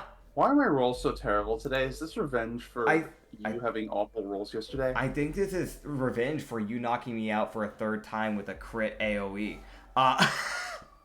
That's not a me thing being like, I think the dice just said, alright, well, you got all the good rolls on your enemy. Now, let's revert that. That's normally how D&D Sounds like dice someone's go, salty. Nah, honestly though, like I kind of felt it was already going to be coming considering I did the court case against him. It was already coming at me, let's be honest here. Fair enough. Yeah, also, no, my luck with Viper's just been insanely poor. Anyone in that campaign can attest to this. It's been kind of trash. But that's a me problem, not a DM problem. That is a player problem. Skill issue. Skill issue, honestly. Alright, so, you'd find a few little coins there. Mollis, with that 18, I'm going to grab something. You will kind of start looking around this building, and you can see that this building had a little bit more structuring to it, like as if they had pre-prepped to use more than just wood for their 2nd floor. As you can see, there are these 4 stone pillars that hold up the 2nd floor, which is also made completely of stone. So they went out of their way to add a little bit more structure integrity to this building, unlike some of the other buildings. So most likely, this guy probably knew what the fuck he was doing when he built it. Or this is just a way, like, quote-unquote newer. It's still old, obviously, but probably was one of the newer buildings out of the buildings within this village. Let me grab a thing, because this will matter to you. And, I am going to have you roll me a d4. Oh, no. No, it's a good thing. It's a good thing. Oh no, what type of poison do I get? Oh boy. That's the one. You got a 1. Okay. So you will find an item. This was to determine what type of item you got. So I'm going to send you a picture of what this thing is, but I'm also going to describe it because it was, drawn by someone. I don't want to I think you guys already know the drill by now. Yes. This is essentially a wooden statue of a crow, and it seems to have this golden nugget built within between the beaks. The beak is basically clutching down on it as if it's food, almost like a bird does holding its food or crumbs essentially. I'll send it into NPC visuals as always. You see this little totem called the Crow Curio. As that is what you're looking at. And I will actually give you the information on this as soon as you roll me an investigation check on it so you can understand what it does. Nah, I just understand naturally. This isn't more of a homebrew one. It's not based D&D, so that's more why I say this. 10? I would say that's enough to understand the first bit of the gist. I'd say later on, re-roll it so you can find out the full information on this thing. But I will give you the first bit of information on this. The first bit being that it seems to be enchanted to spring to life to a degree, inhabited by a curious and probably knowledgeable spirit to a degree. So once per day, you may use the crow to be animated and with an action, and it will engage in conversation with anyone around it. While animated, it will look for entertainment, being pleased by new knowledge, interesting conversation and arts. A check is needed to impress it. Its DC is 13. So one person may use this thing and talk with it essentially to dumb it down. You just need to roll persuasion or a performance of 13 or higher.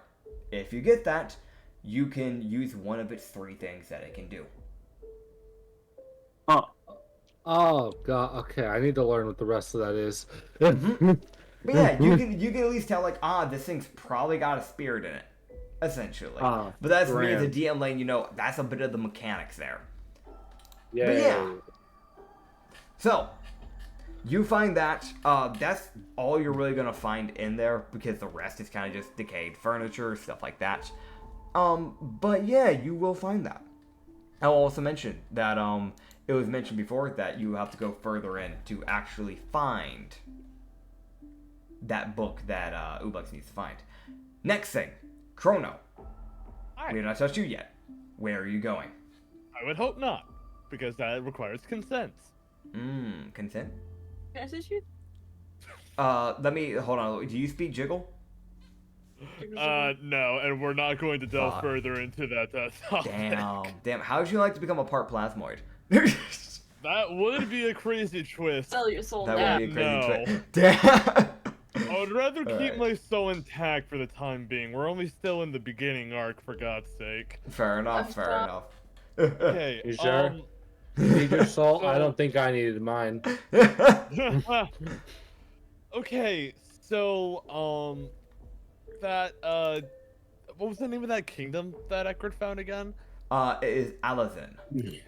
So I was wondering, I think Chrono might notice him investigating the plaque. Could I go over and do a history check on that to see what I remember of that kingdom? Sure, he would have already walked away from the plaque by now, but I do get what you mean. Yes, you may. Okay. So you can look at it. I feel like because he's already passed the Alazin check to already know that, I've read it. And because, it would have tipped you off like, oh, he looked at it, I should probably go look at that. Roll me a history check, see if you pick up anything on Alazin. Fuck, that's a 9. A 9. You stare at this thing for a while, and you're really racking your brain here. But you just don't recall a kingdom called Alazin. At all. Nothing comes to mind. Alright. But yeah, you try to look into it, you just don't get any information. Ublex. Oh, is there something else? Nah, it's okay. That's about it. Okay. Ublex. My turn. I go different building. Whoa. Whoa. Alright, Whoa. what is your turn, Ublex? Oobleck. Oobleck? Got it. Were you dashing? Okay, so while you dash, roll me a con save. What? Roll me a con save while you dash. You're What? trying to keep that form, aren't you? As a wolf? Or are you just Oh, ditching yeah. it? Yeah, so you gotta keep yourself from, because you're not really a properly solidified form like what you are with like your other forms right now. You've gotta like try to actually keep your body together. You dash, but you're really just kind of like glooping around here. Give me a con check here, con save. I got a 7. Okay, with the 7, you get like a good 15 feet in, and you really start feeling your body almost like sway, like almost like drunkenly. And, like, you start realizing, oh, God, it's getting unstable. Like, at one point, like, all the mass goes to the head. And, like, it starts drooping down. You're like, oh, fuck. So you try to rebalance it back, and you try to push it all back into, like, one of your legs. And then it just goes, you just fully lose it from there. All of the rest of the slime mass basically just slinks in, and you're just back to your blob form. As you basically just roll forward, essentially. But, yeah, you just dash over. Are you heading to this top left building over here? Yeah. Okay, so you head over to this other building. So go ahead and roll me an investigation as you're going to check around there.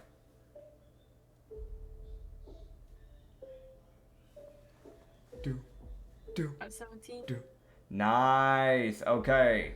Roll me a d4 to see what you get. As you kind of look around this building, you can see that this one had some like wooden pillars that kind of held up the second floor, but the second floor definitely gave out. I got a 2. 2. Okay, cool. So you can see that the second floor kind of caved in essentially from whatever happened, and the pillars kind of like basically fell over and kind of like snapped. It doesn't look like anyone cut it down though. It just looks like it was like a more like natural, like either maybe the wood decayed or gave out, or just it naturally just kind of gave out essentially. It may have just been to how old the wood was. But yeah, with that too, I'm going to grab something. And as you're kind of like sliming around, you find... Of course that's what you find. Oh no. Of course. So, you find as you're gooping around, the nicest, slickest pair of shoes you've ever seen in your life. And weirdly enough, despite for these things probably having been here for ages, this thing, they're like weirdly pristine. And because you are a warlock, because you're the only magic user here, proper magic user here, I'm not going to make you a roll on our Arcana check to at least pick up that there is like a radiant aura that comes from it. Oh boy. Does Ooblex canonically get a pair of Air Jordans? Bro, oh my god. They got some boot Air Jordans, let me tell you that. They get, I'm going to send it here, obviously, since it's like older, you know, it's not going to be quite as nice as Air Jordans. Why the fuck did the image not copy? I'm not trying to resend you another crow.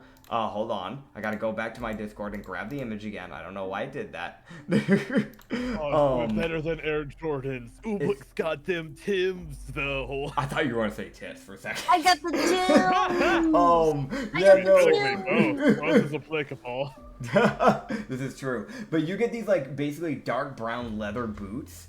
With these, like, it's almost like platform boots because of how high the bottom end of it raises up. But the bottom end of it, like the sole essentially, is this, like, almost galactic blue and purple mixture. And I will switch to human man form and put them on. Oh my god. Now, I'll let you know. The drip. Now, roll me an investigation check to figure out what they do. As you are now in... What human form are you in, by the way? While you roll me the investigation check. Good to know. Human boy man. Hell yeah. I got a 3. You got it out for me. 3. Okay, with that 3, they look real nice. Do you want to attune to them? Sure. Hell yeah, you attune to these things. And since you attuned to them, you won't need to roll an investigation to figure it out now. These could have been cursed. Luckily for you, they are not. Oh my god. Luckily for you. You never know with ancient civilization stuff. I'm going to go grab the description of this. I'll copy and paste it into there. This is something that I found the image that someone else made of these things, and I gave my own description of it because it was locked behind a patron, and I won't lie, I don't have money for that.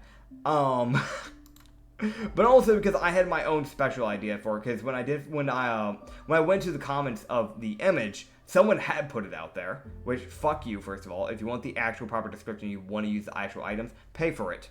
Don't steal it. But second of all, that's what Cloud Steppers do. Using a bonus action, you can activate a charge with the Cloud Steppers. For the next 3 turns, you may use your movement speed to not only walk on ground, but create small clouds that you may walk upon. If you're standing on these clouds when the charge wears off, you will plummet. Take attunement slot, and it has 2 charges, so you can use it twice a day. It'll re-get the charges back at the end of the day. So you get to walk on little clouds, kinda. Oh, incredible. For anyone who wants to find this actual item, you can go on Patreon and look up Loot Tavern. You can find them there. I feel like I should be giving credit at least that much. If you want to find how those items actually work, because there's some homebrewing there, let's be honest. But yeah, you find those little Cloud Steppers. Now you got some fun little shoes. You're increasing your drip. Hell yeah. I'm drawing. I'm drawing a ship post. Keep going. Awesome. While as you guys would continue to kind of like basically look through these buildings, I'm going to grab a special something. As everybody may roll me a perception check for hearing.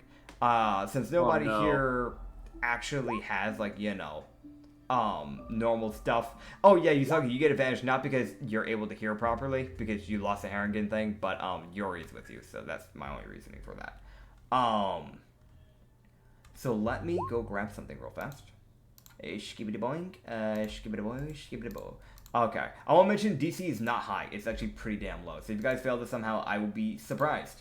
23. I failed it. I might have failed it as well. Okay. What was the roll again? Okay, it was just a perception check. We got a 5, a 9, and a 23. That's 16, baby.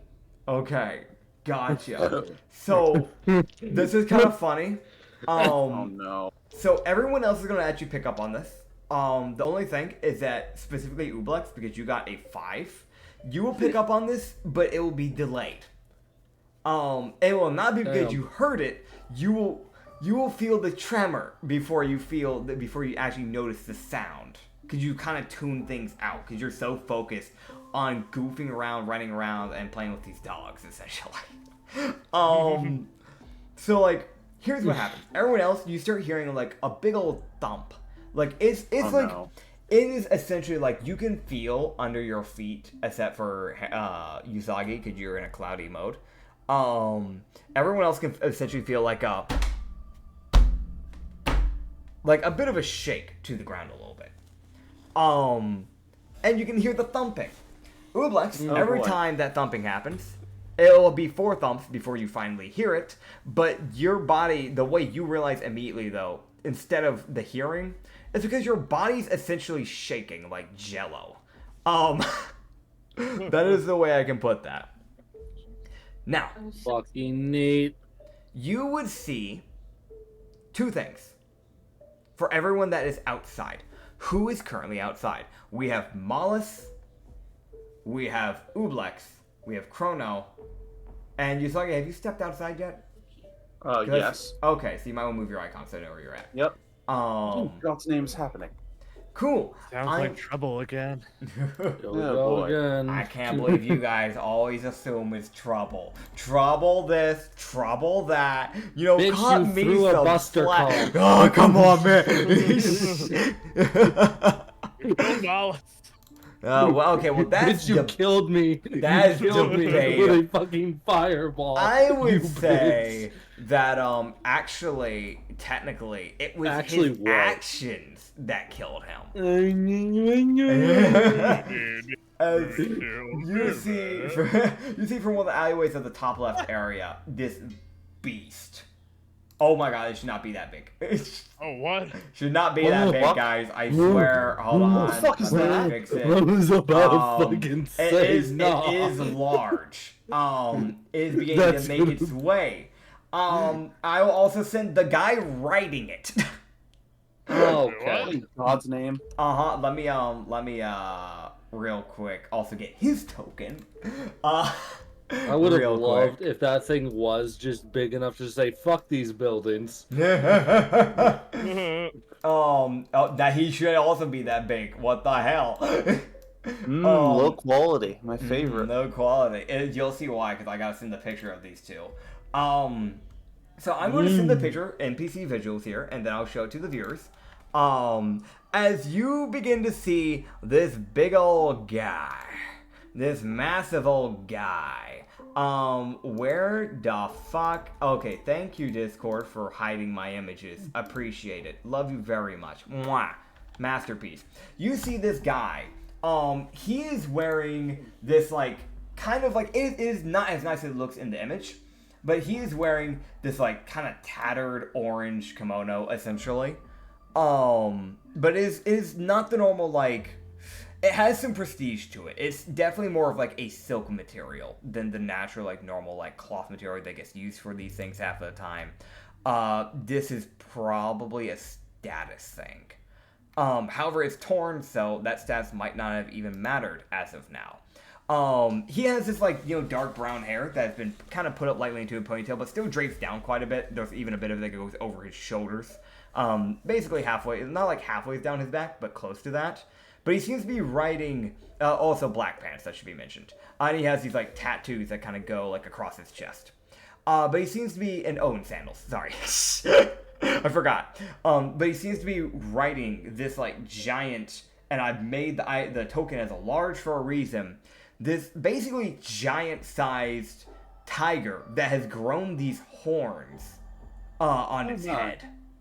But it's just massive. And the weird thing about it is that, despite it being a tiger, there's not just the two horns on its head, but it has these, like, those same type of, like, shaped horns where, like, it goes forward and it curves up.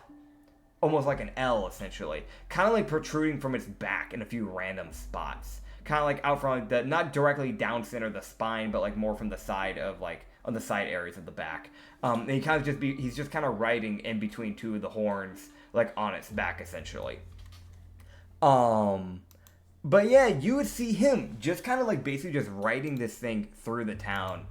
And I don't think it takes a perception check to literally notice the people that are standing in the middle of the central area, which is Ublex, Chrono, and I would say Moss, unless Moss is trying to sneak. You are, like, near a wall area where you could actually hide. No. Okay. Moss doesn't trust it. Moss doesn't hide. Cool. This thing walks directly beside you. You see it give you a look, and then just kind of look over at the other two. And, yeah, Usagi, are you still hiding? I mean, I'm not technically hiding in that I'm standing outside here, but... Fair enough. Alright, so yeah, your hidden is gone. Your stealth is gone, essentially. Character, Crow would just kind of go, hi? You would see this guy very quizzically look around at the group that has come around here. I will also move the wolf icons properly. You see a lot of them kind of grouped up around this area, basically just near, like, the central area. The alpha. The alpha's here. Oh, fuck. And, you would just see him just kind of go, I don't remember people being here. And if I remember right, it's been a long time since I've seen anyone here. Well, yeah, we came here from a ship, as a matter of fact. Mm-hmm. And how'd you find this island? Crow's just gonna kind of look to Ublex and then back to this guy and says, I could tell you, but I'm honest to God not sure you're gonna believe me.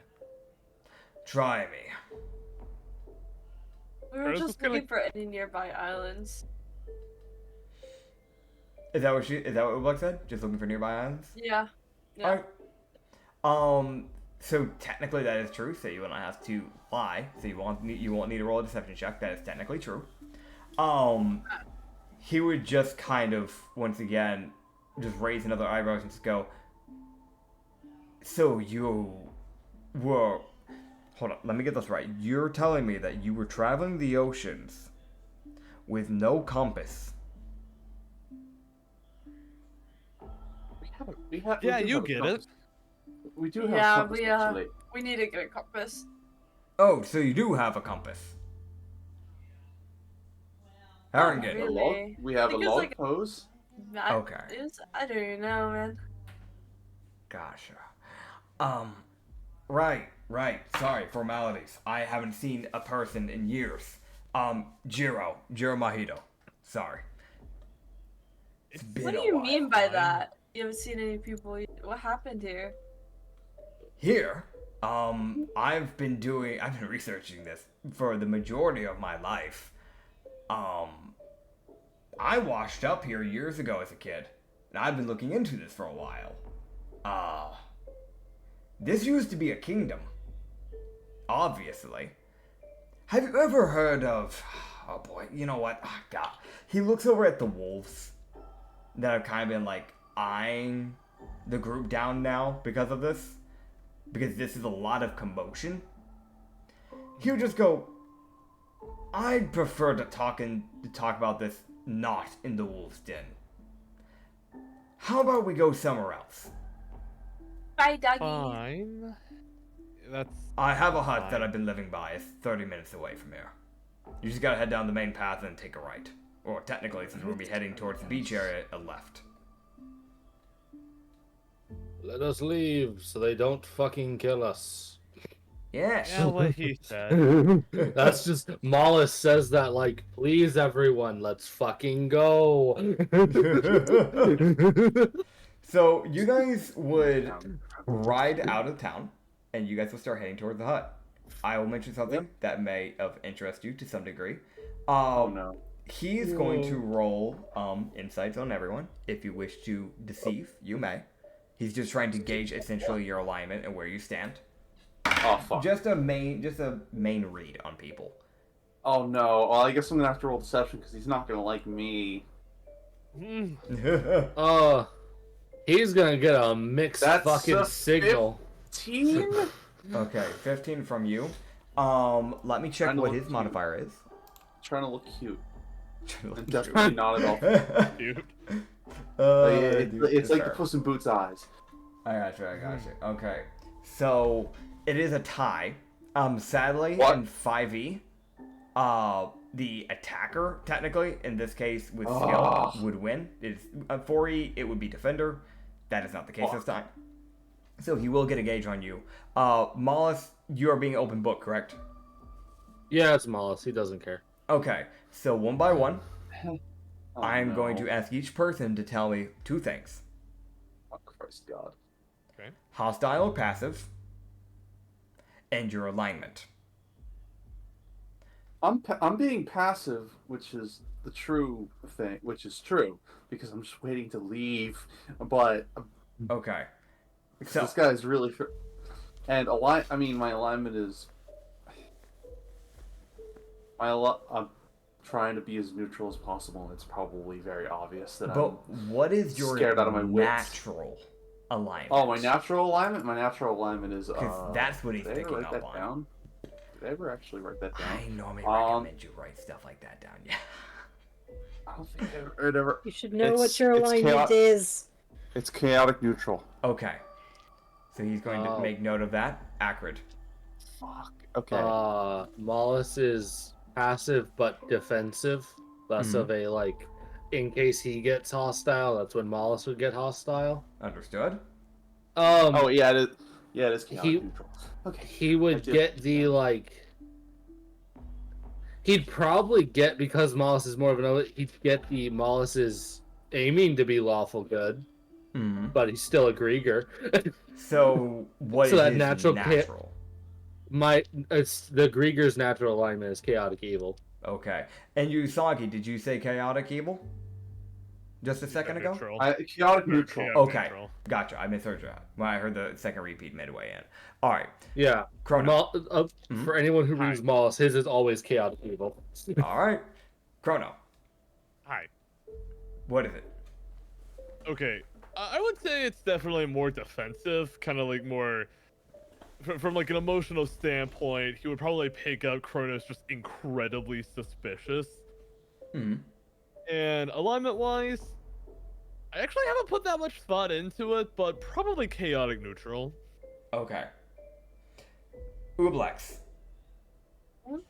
What do we have?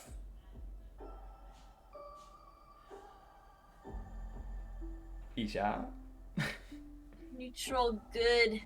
Neutral good. Okay. And aggressive, defensive, or passive?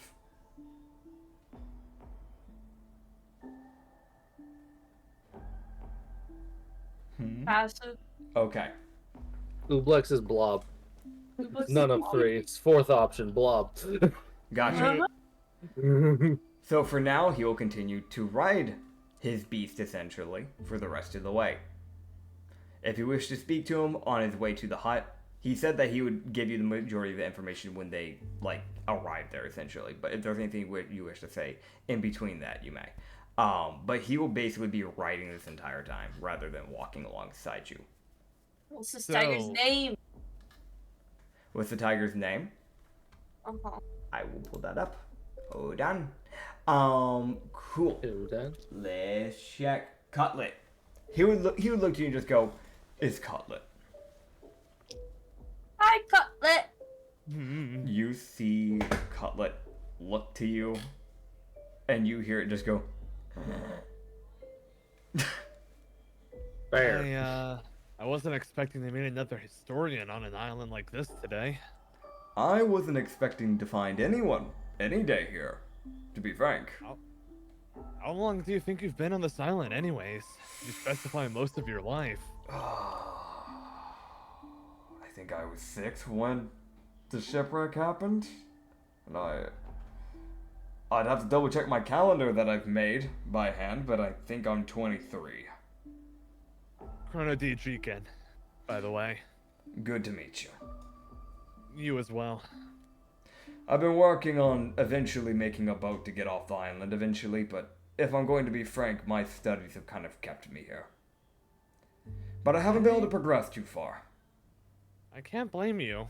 We've, seen our fair share of trouble. Call me a little presumptuous, but usually whenever I see destruction, the Navy isn't too far behind, but I don't think this looks quite like the Navy's handiwork.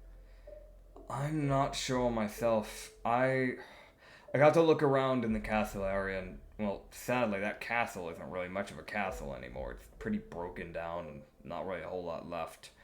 But I have suspicions we might be able to find some stuff in the cove, but I haven't been able to go in there because there's been an infestation that started to build within the cove, so I'm at a little bit of a Infestation of what? I don't... Have you seen the things on the shore? Oh, those, What? green ooblex. Yes. Right. Yes. Those have been appearing a lot. They seem to be coming from the cave. And I've realized that when they're far away from that cave area, they seem to be passive, but when I've actually tried going into that cave, they've gotten aggressive pretty quick. Our Really? people. It's a little hard to believe because he kind of like notions over to Ooblex and says, well, if that tiger friend of yours is the alpha to these wolves, I'm pretty sure Ooblex is the alpha to those slimes earlier. Well, I wouldn't exactly call Cutlet that. It's more of the fact that because of the size of Cutlet, they tried to stay away from him, but I'll be honest, if that whole den woke up, I'd be in a heap of trouble. Come to think of it, the same might have applied to Ooblex, but no matter. But if what you're saying is correct, and Ublex over here, as you call them, is able to talk with the slimes, well, that's for another time. I don't want to drag you into anything quite just yet. I need to give you the information that you've asked politely for. Yes, please, I'm quite curious about this island. I've read my fair share of history, but I can't seem to recall anything about this place.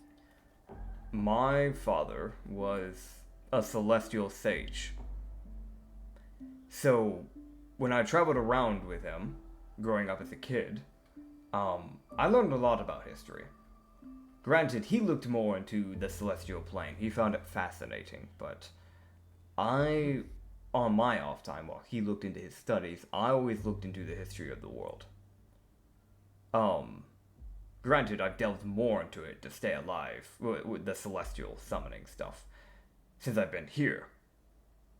But I've been using the time here to look into this area, and I've never heard about this in any of the books growing up. Granted, I didn't get to go through much of school because, you know. I've studied a little history with my father too, but I never really had much of a chance to take it further. Just had a lot of free time one day, so I just started getting into history. It's fair enough. It's interesting to look into the past, and also keeps us from making the same mistakes that people in the past have done. And it gives me hope that one day this world can find some sense of normalcy again. Maybe one day. My father was kind of enraptured in that idea. I think that's why he found the Celestial Plane so interesting. A place that's supposed to be perfect, with no problems, completely pure. Sounds enrapturing, doesn't it? I don't remember my father very well at this point, but I wouldn't be surprised if he tried to fight dangerous people head on to help make the world a better place. I wouldn't be surprised. There's a lot of people that have tried. Just not many people have succeeded. Yeah. But that's the truth. As you're saying that, you would start to see the hut. It's not in like a crazy good looking hut, but it's not broken down either. It's not one of those ones where it's like compared to these other places that have been completely destroyed or the things have been falling apart, it's pretty well taken care of. So it looks like he at least knows some good carpentry, some good ability to actually build. But he calls it a hut, let's be honest here. Dude has stone walls, has like a few rooms built into this area. He's basically built like a proper house, essentially. Being fair, he's had time because he's been here for years. But it's pretty well taken care of, like stone house essentially, with like wood and like acting as lumber supports in certain areas, and yeah. But yeah, he's kind of kept that similar like medieval architecture to a degree at least, just a lot more roomy because he's a bigger guy than probably what the people were living here was. So you'd see him hop off Cutlet and just go, "Well, I think I've gauged at least the majority of my understanding on you, on the group of you at least. Cutlet, you can return back." And you would see him kind of just move his hands into almost like a crossed position. His left arm basically going horizontal, and his right arm basically going up vertically, and kind of just like putting them straight down the middle. Almost like a plus, essentially. And you would see Cutlet just completely dissolve into light. Dissolve? Oh, what? Yep. As he becomes light particles and disappears. Fuck. What the hell? How? Oh, no. Okay. How oh, was that fuck. even That's me as a player going, oh, fuck. What happened to the tiger? Oh, I know. remember how I mentioned celestial summoning? So I could try to, survive. Oh. Yes. Yes, I'm a celestial summoner. Gee. Oh my. You gotta survive somehow, and I know for a fact I myself am not the best at fighting, so I tend to leave that to Cutlet. Huh. Interesting. Fun little fact, and as he's saying this as he's like opening the door, he would just kind of like tilt his head back lightly as he opens it and waits for you guys to like basically walk in one after another. You just go, "Fun little fact, by the way. Every person has a celestial bound to their soul." It's essentially, the best way to put it is that it's essentially connected directly to your soul. It's the pure form of your soul. Because nobody's perfect, but the celestial plane's supposed to be exactly that. So, the only people that don't have celestials connected to them and are incapable of doing celestial summoning is demons. People who live in hell. Didn't know that. Your mouth go, I think I lost mine. He would just look to you and just go, "Sadly, you sold your soul. I can tell it easily enough." I didn't have a choice. Wait, I understand. How do you learn how to do that? That would be useful. celestial summoning or checking on people's souls? Understood. Takes a little bit of studying, a little bit of scrolls, and a little bit of delving into artificery, essentially, but it's well worth it. It is a subclass, to actually give you a proper answer, as a DM, mechanically. What you would need Artificer. It is a subclass of Artificer, funny enough, as it is an intelligence-based subclass. So, yeah. You need 3 levels of Artificer, if I remember correctly, to be able to get this subclass, but you could become a Celestial Summoner if you really wanted. If you really wanted to tinker around with that. Noted. Yeah. Made by me. Oh boy. So, Well, Yep. can effectively read souls? To a degree. I'm not as good as literal soul hunters and soul warriors. That's a whole separate group of people. But... What? Have you never heard of okay, sit down. He gestures to the dining table.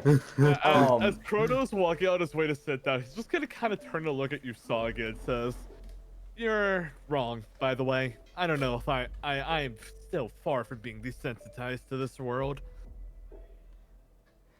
what? Okay. By the way, I don't, normally have guests, so normally I only have 2 or 3 chairs on standby in case something breaks. You're gonna need to use some crates and barrels. So he just kind of starts moving some over, for you guys to sit on, essentially. Fair enough. Yeah, so there's 3 chairs, so there's you probably want to give the chairs to the heavier people, so probably Mollis and Chrono and... God, wait, who's heavy? I guess, actually, weirdly enough, Yori's Kitsune would heavier. be... Yeah, Yori would be heavier. Not by much, it's a Kitsune at the end of the day. But yeah, she's definitely the heavier of Ublex and the Haringen. Which I want to mention, because you're like a Cloud Elemental, you really only weigh 10 pounds right now. So you're even lighter exactly. than natural. Yeah. So you guys can just sit on barrels, essentially. This would, I get the feeling this would just now occur to Mollis, because previously he and Usagi had practiced throwing Usagi. Yes. Yeah. Now he's sitting there I could probably throw him further and he wouldn't take damage this time. This is true. This is true. It's just a massive back of the mind thought, You could technically probably put him in a catapult and send him flying, and he'd probably get a good distance before he finally hits the ground. That being said, that'd be the most annoying float down. God damn it! I need to go faster. Dude. I want to get on the ground. Without spoiling much, all I want to say is that reminds me of Luffy time skip arc. That's all I'm gonna say. That being said, looking back to Chrono after getting a spot to sit down, everybody gets to sit down. He would just kind of look to him and just go, "Right, you are confused about soul hunters." So this is a thing that I've realized when looking into the celestial plane. You have to look a little bit into how to pick up souls, because in order to summon the celestial from the plane that's connected to you via soul, you have to learn to understand how to pull from your soul. But looking into it, I found out that there is a literal magic, a more brute force and natural form of magic with no element, called soul magic. And I realized that soul magic isn't something you can wield naturally. It's something that picks you from birth, from what I understand. I have limited understanding of it, but it picks you from there, and essentially you're able to quite literally see people's souls create weapons purely out of soul magic. It's a bit complicated, and even out of my reach, because I haven't properly ever wielded it myself, but... I follow your logic. That's rather fascinating. What is worse, however, is that if you are a soul hunter and you were to, let's say, sell your soul, you're basically dead, from what I understand. That's kind of a soul hunter's way of ending their reincarnation permanently. Because whenever a soul hunter dies, if my understanding is correct, they don't just get sent to the god of death, judged, and the cycle continues. They're just sent to a new random world, a whole different plane. And best of luck. I hope they don't end up in a world where it's just the whole planet's just magma. Huh. I would imagine that is torture. It sounds both like great and torturous, because the risk of death is not that bad, but you might just have to jump into a pool of lava or acid to get to a new world. Yes. I'm good. I've been burned alive once. I'm good.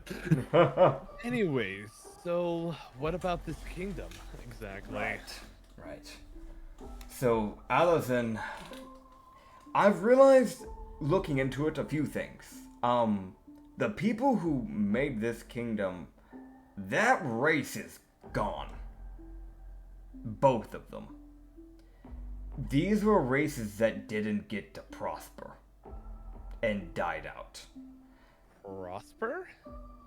Yes. I've, through the kingdoms, and he kind of points to a bookshelf that he's handcrafted. And he has books galore on this bookshelf. And he would just go, these are books that I've scavenged and found in the castles and in random buildings throughout the village. Not a bad collection. Thank you. These are not just diaries and journals of people that used to once live here.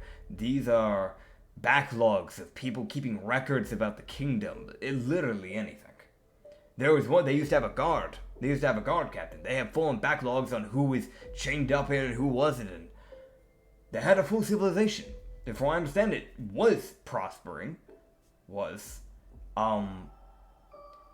It seems, from what I understand, by looking at the anatomy of the bones structure, I think they came of two specific monsters and just gained sentience, and I think they just kind of went from there.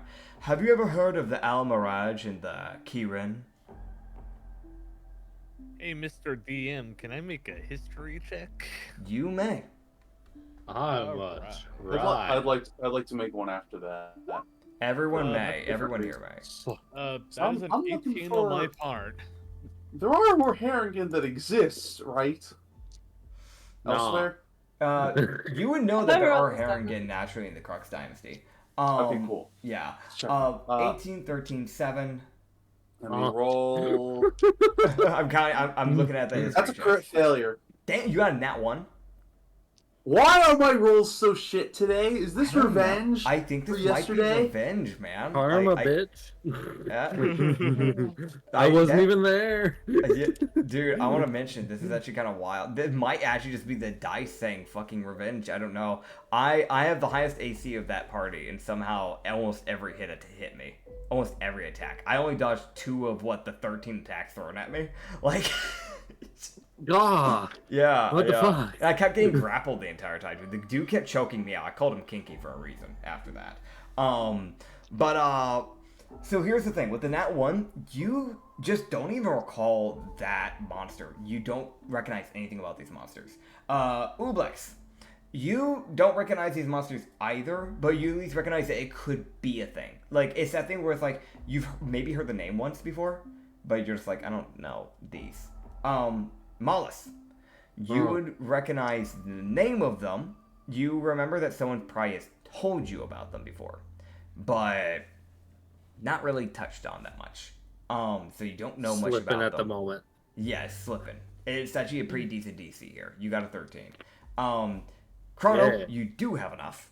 You would remember, and he would kind of go. What you remember is that you remember that these are celestial monsters. These are monsters, and I'll remind you something. There's a celestial plane where the monsters there stay in the plane. The celestial monsters that are found in the mortal realm aren't pure soul like the ones in the planes. So these are ones that are a little bit more mortal-esque in the fact of they can still, do things that are kind of fucked up. And these are actual D&D, natural D&D monsters. And I'm actually going to... You would see him kind of like get up for a second and pull out a book. And I'm going to outright... you guys are all watching the screen share, correct? Mm-hmm.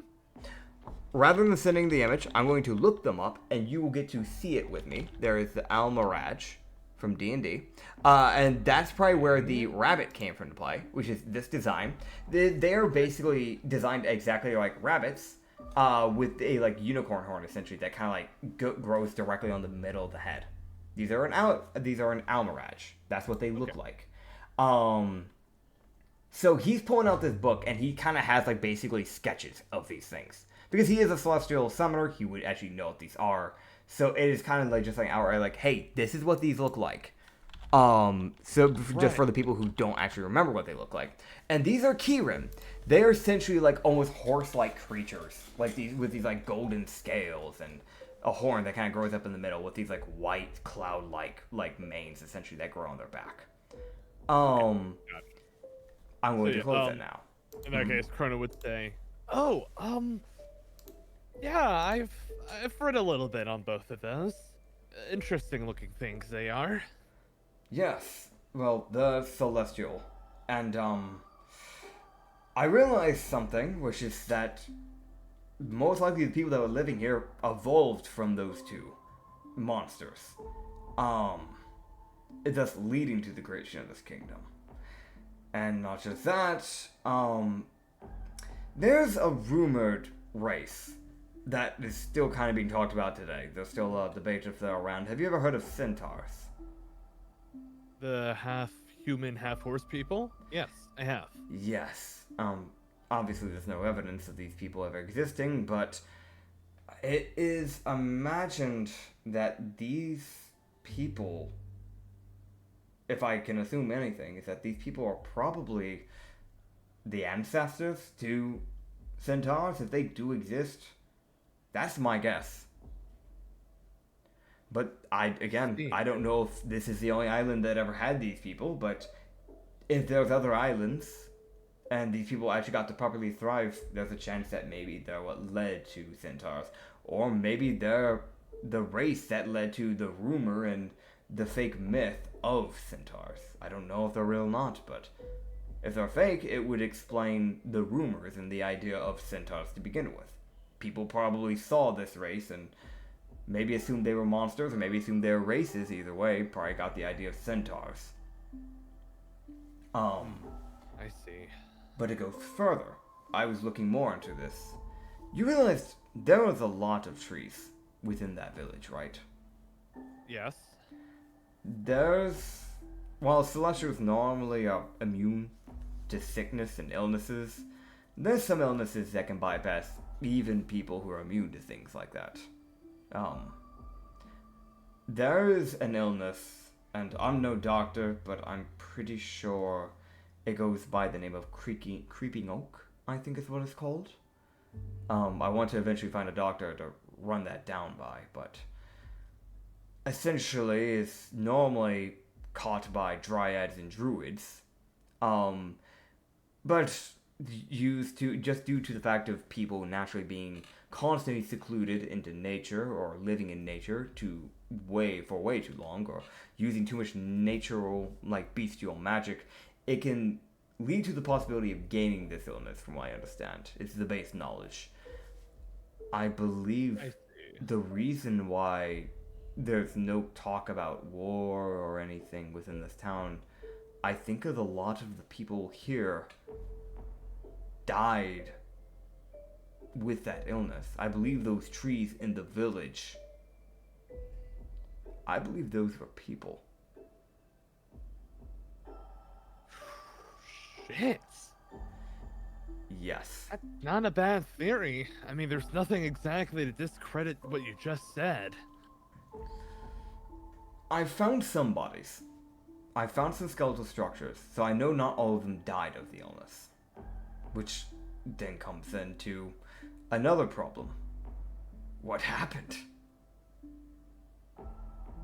Because I don't know. I want to check. As I mentioned before, there's an area, a cove, near the beach that, it's been infested. The original path that goes directly from the beach to the village was made by them. I made the other path that heads to my area. on the way, more to once you head out that path and you take a right further down that area of the beach, there's a cove. And I'm imagining, from what I understand, I haven't found a single port, despite the fact that I've gone over this entire island. I've never found a port. If these people ever had boats, it has to be in there, right? That's the only place. I get it. I want to check there. But something about that cove is just off. I can't even get in halfway into the cove without being attacked brutally. Last time, it was just me running out. They took down Cutlet. This might be a little bit irresponsible of me, but to be completely frank, I really would love to help you. I'd like to know what happened here just as much as you do. And we do have a doctor on our boat. That's great. He might know something that we don't. That's... Yes. That would be useful, if you're willing. Tell you what, Ublex here came here on a bit of a magical errand. Let's call it that. If you can help, if you come with us and make sure we don't accidentally, I don't know, walk off a cliff or something like that, we can help you with your cove problem. Yeah, I'll take you up on that. Because as soon as when I get done with this, I want to, finally leave this island. Start working on my ship after. Chrono's gonna extend his arm out to kind of do like that that deal handshake kind of thing. Yeah, he'll do it back. He'll accept it. You guys. Alright, then. Yeah. In that Hell case, yeah. Ublex, do you know where we have to go? I have to go a bit further up. I have to look for a book, and I need honey. I don't have honey. Here, do you say that out loud with the honey bit? Yeah. He would just look at you and go, "I've got you on that," and you'd see that he'd go into the back area and kind of come back a little bit later with some honey. Whoa. So you can put that in your inventory. You got a bottle of honey. Wow. Here, just go. So what exactly are you looking for, Ublex? I'm looking for a book. Book. I'll know when I see it. Okay. Alright, cool. Do you know exactly where it's supposed to be? Moss was about to also say, like, do you have a direction? Like, where are we I going? know the general area. Should be further up ahead. Yeah, you know it's further somewhere up ahead. He would look to you and just kind of go, well, if it's further up ahead, if you're willing, I'd love to hit the cove first. Because I don't know how far back it goes. There's a shot that it might lead underneath. Okay. I'd recommend it. Because it's fair. Alright. And, I want to punch something anyways.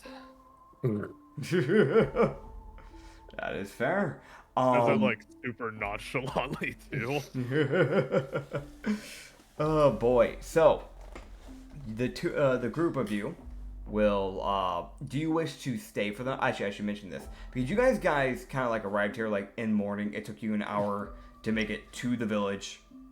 It would have taken, I would say, probably 3 or 4 hours just to scour around like you guys did. Because searching through ruins, not easy. That's tedious. Yeah. And then I would say that going back here with what that was like another 30 minutes from the midsection area, and that's another 15, so 45 minutes. And then talking here probably would have taken at least another hour or two. So it's probably getting like around the area where it's going to start getting dark soon. Do you wish to stay for the night and get a full rest before you do anything else? Or do you want to just head to the cave all night? I'm good with a sleep. Alright. Same. So, the group of you, the lot of you, unless Ublex and Moss wants to protest in violence, you guys will get a full sleep. Ublex. I'm asleep. You will drain and be rid of your 3.5 feet of extra water / slime. You are back to your full blue mode. Okay, I want to get more water later. I mean, if you want water, you'll be heading up to a beach real soon. That's true. Jump in the water. Do it. Coward.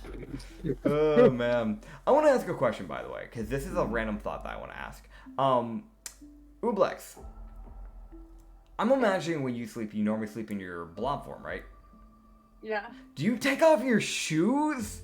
Or, like...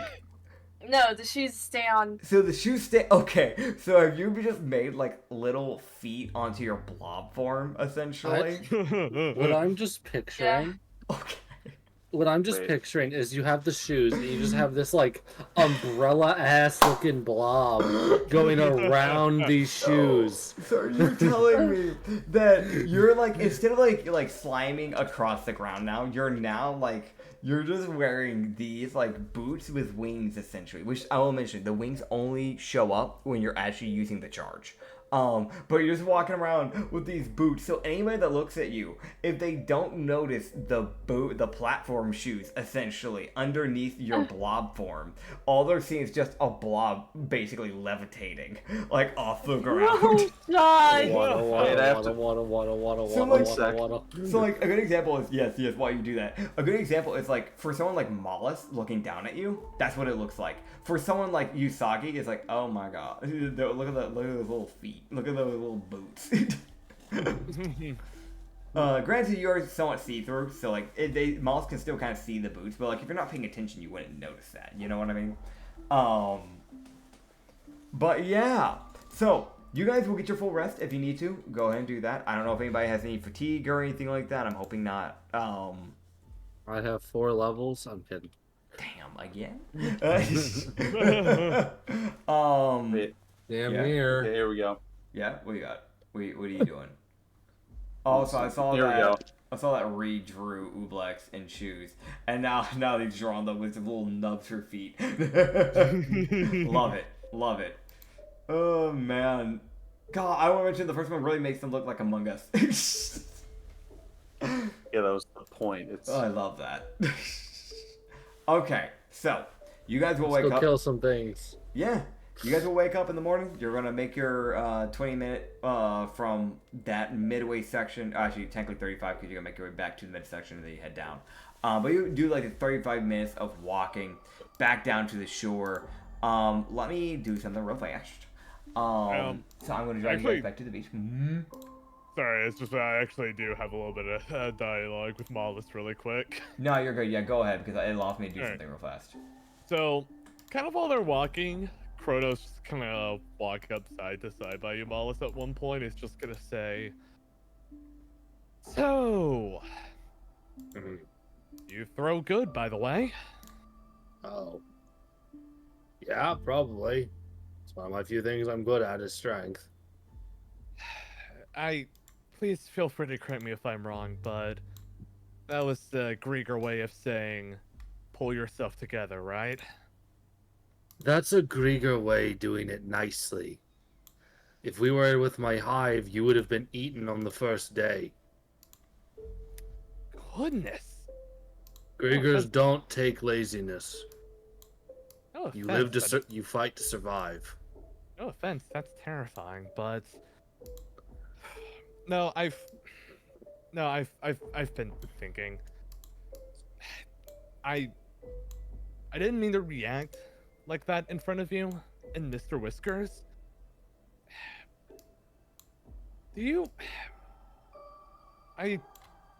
Failure is a weird topic for me. Do you remember when I told you about the friend that I accidentally paralyzed with my time fruit? Vaguely. I do remember Samantha, this. Seder. Yes. Well, the part, I mean, sure, it's not like I killed anybody, but the part that always bugged me after all this time is that after I activated the fruits and that time stasis field came out of me, I saw 2 things. One was a bullet that almost hit me. And the other one was my best friend's terrified face. Every time I fail, I keep getting brought back to that moment. But maybe it's time I try to learn how to move on from that. There are bigger things to worry about now. As I told you before, Kriegers just view things as keep moving. If you stop moving and you just keep focused on the past, you're just gonna get yourself killed. Yeah, that's dead on accurate, actually. That's been proven right so far. Yep. Also, really, and I would warn you, just as a friend, Kriegers don't typically take lightly to even small threats. I chose to ignore that one because I trust you and I know you. I won't ignore another one. I understand. When we get back to that ship, I'm gonna be a better captain. You put me as vice captain, and I'm gonna make sure you keep a hold of that captain slot. I don't need people thinking I'm the captain because you're slouching about and I'm having to take your place. Yeah, that's fair, actually. That's how you tear a fucking crew apart, and you cause all of this to fall apart. I hear you. I'm glad. Otherwise, I'd be hitting you upside the head with the knowledge again. It's one of those, like, either I'm gonna tell you or I'm gonna bash the information into you with a pickaxe. There's two ways this is going, bud. All right, is that the end of that, or you got anything else? Yeah, that's a funny note to end it on. Yeah, no, because that's Miles being straight up with the, look, bud, we're friends. I will still pummel you. Like, yeah, I don't care. Yeah, all right. Yeah, I think Chrono would just kind of nod, like, aggressively after that. It's like, it's partially a joke, but also it's just the truth. Yeah, so I get it. All right. So, I'm going to do something real fast. You guys are going to move over to the final map. Well, not the final map yet, but we're getting there real soon. Fuck you mean. So you are back on the beach, and you realize something. There's more of them. Lord. The slimes have duplicated. There was 3 left over. The ones that ran away haven't come back. These are different slimes. It went from, like, being 5 slimes here, and, 2 of them ran away, to now there's the original 3 that stuck around. And then there's 4 more on the shore, and there's 1 hanging over the cliff on top of a random plank. They're just flanking around. The one that lost a foot of mass has already regained its mass back. Oh, great. But they're watching over the ship for you, as they said they would. Yeah. Now. Guys, we're looking over our ship. Yeah, man. I jiggle joyfully. Wait a minute. Yeah, they're happy. They jiggle back to you. They're real happy. Here's the thing, right? You start to hear a sound. A bit of crackling. And hey, you realize it's coming from behind you. What? As you hear a portal begin to tear open. Wait, what? And you see... I'm going to put on a very special music that I forgot to prep, because I just remembered this. Oh, God. This music. Oh, God, is it my ex? No, your ex doesn't use magic. But she works with people who do. Anyway. Yes, but they also don't know where you're at, so they literally wouldn't be able to track you down. So here's the thing, right? As it begins to open, you see a very familiar figure step out. And, with her wings crackling with thunder and lightning, you see Kikis, the goddess of thunder. Oh. I'm gonna hide behind Yori. She just looks directly towards Yori, and you see her just go, Oh, now where is my cloud elemental? Oh, where could he be?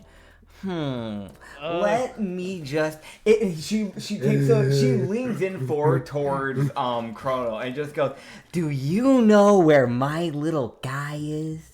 Do ya?" Chrono's expression is just the perfect example of WTF right about now. She's smiling wildly. I want to mention Moss is just like, nope. I'm not doing shit with this. Nah, this is a god. Chrono's just gonna kind of raise up a finger in protest that says, "Hang on, what's going on? I thought our business was done." Oh, yeah, no, it is. It is. I just forgot to do something. Because, let's be real, it would be unfair if I took the amulet back and I didn't give him some money. He did go through the trouble. He did go through the trouble of stealing it. I'll give him that. It still doesn't pay. But I did forget the payment. So, Can I roll insight? yeah, you roll an inside of the goddess, sure. Go for it. It's a bomb. I swear to God. There's the pipe bomb, Usagi. That's 17! Alright, with the 17, you can tell she's being truthful. There's no malicious intent. She's very friendly. I'm going to... This checks out with Kikas. Alright. I'm sorry I don't have a token for her, but... What's this about a payment? So, you see her... Terrified of her. Look, you see her, like, basically, like, look to Cutlet, who's kind of, like, a little bit in the way, so she can walk over. And you see her look to Cutlet and just go, "Excuse me." And you see Cutlet just kind of, like, rear his head back, like, "I'm fucking sorry." I'm so scared. Anyway. You see her, like, I want to mention... Yeah. The big-ass tiger goes, "I'm scared shitless." Yeah. I want to mention, she technically takes up, like, essentially a large... like icon essentially, so she takes up 4 squares. She's massive. She is like a good. I think she's the max for large, which I think is 16 feet. I think 16. But she hits the max. You see her. Oh, I think I'm being too loud. I'm being too loud. I'm getting text. I'm being too loud, so I'm going to put the blanket over the door. What does she look like again? So you can go back up on NPC Visual, but I'll reset it real quick. I just gotta go back over there. She's fairly recent on there, so you shouldn't really have to scroll much. There she is. Right, I'll there it resend is. her. Yeah, she's the one that got the emojis. I'll resend it just in case. But yeah, she just kind of leans like down towards you. Terrified. And you see her just go, "Okay, so I forgot. This is on me. So, do you want a little buff, or do you want some money?" What kind of buff? A little something to your little doodad. She kind of points at your sword. A little doodad. Your little stick over there.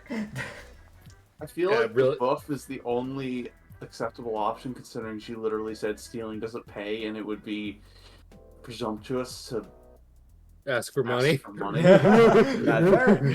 Crime doesn't pay. Joke's on you. Bitch, give me money. My sword. Alright. So you pull out your refuse. Like gods get pissed if you refuse gifts. Yes. You see her just it's rude like to refuse a goddess. Exactly. Much less one that I'm already on the bad side of. Kikas is the friendly one too. Don't say no. Yeah, exactly. Okay. Sure. Okay. Just hold it out there, and she'll have you hold it out essentially like towards her, and you see her just kind of like run her finger across the blade, and you see it start to crackle with a little bit of lightning. And you just look to her and just go, "I know it's not much. I'm not allowed to do too much because then the god of law will get mad at me. Blah, blah, blah. Rules, whatever. So, here's the thing. Once a day, you can use a charge. and that'll do a D4 of lightning for a minute. Hi, what's a D4? Oh, you see her like reach into the ether and pull out a D4. And just go, see, it's this little thing. And you see her stare directly at the camera. Bye. And she leaves. What were you looking at? Oh, and you're gone. I want nothing to do with this. I don't care. Like, just because I want nothing to do with that. I'm good. Let me write this down. Chrono would mutter something. Nah. Wouldn't it happen to be decided by gods and dice, wouldn't it? No, that's too crazy. That's too crazy of a theory. Maul's gone. Maul's gone. You said 1 charge per day, and it does an extra 1d4 of lightning per minute. So it goes for a minute in total. But within every attack that you hit within that minute, it will be doing an extra D4 of lightning damage, essentially. Okay. Yes. So yeah, as long as like it doesn't last like an insane amount of rounds, it should go throughout an entire combat, hopefully. Nice. But yeah, you already have like a +1 katana, so that's like a fun little like you got a weirdly, slightly enchanted, but not heavily enchanted type of sword. So Okay. Yeah. But she does leave. I want to mention, if you had actually succeeded in the law, you would have gotten that reward. You just would have avoided the debuff this time. But you know, things come to play. You still she still technically got her amulet back, so it's still that thing where it's like she's still gonna pay you back. It's just you just want to get what you could have gotten. You just got it with a little bit of a con in the process. That's all. Okay. Well, the con is temporary. The buff is permanent. That's true. That was scary as hell. Anyway, she's too friendly. It's intimidating.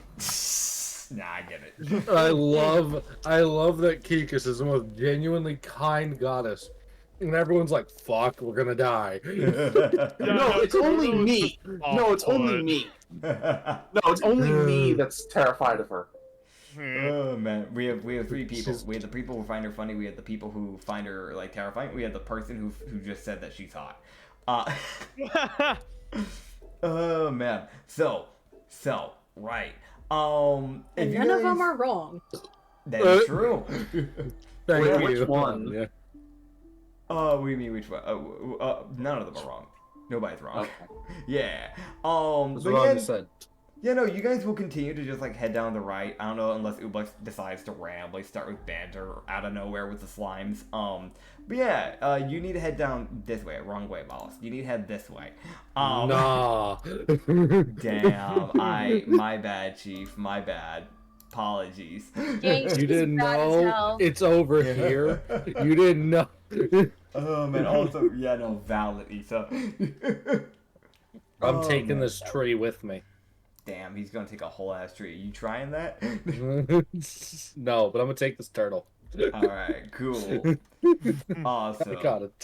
Well, at least no shocking plot twist happened, right, Usagi? Yep. I'm gonna unironically roll animal handling on a turtle. Yeah, go for it. I wanted to do this before, but I was like, well, hopefully we come back and I can do it later. Yeah. What? 13. It's a turtle. I mean, you pick up the turtle. Like, it's not gonna bite you or anything, but it's also just like, what the fuck are you doing? Like, what the hell? Why are you grabbing me? Well, What do you want?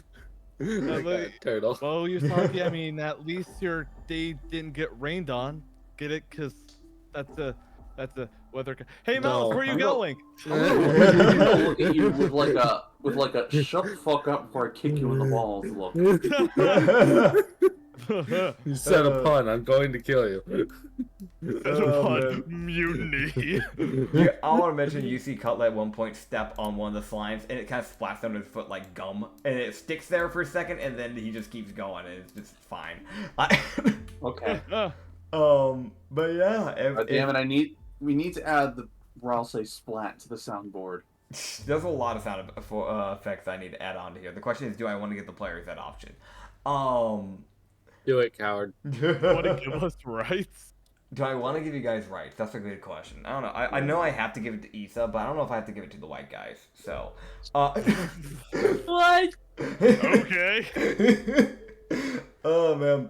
But yeah, you guys will. At least you guys know for sure that your ship will be very damn safe because there's an insane amount of slimes just hanging out there. Like gang shit over here. Me and the gang. Yeah, you and the gang. Gang. Sorry, I hate that I even said that. Alright, before you go into the cove, did you want to grab water? Yeah, there you are. I saw you drag your icon over. How much water are you sucking in? Because you don't get four. Alright, so you're grabbing your max so that way you can get your buff. Alright. Why won't it let me upload? Now I'm trying to upload the splat noise. I don't know, it might be because you don't have mod on here. If that's the case, you can just send it to me. I can always just like add it on myself. I can't give you a mod outright because you'll see some channels that you're not supposed to see, so. Okay, fine. I'll send it to you later. Yeah. But I will go ahead and say this. You can go grab your 4 feet. That is irreversible because you have cemented that in stone. I will let you know. It has been confirmed that you are dealing with slimes, so just make sure you don't absorb any.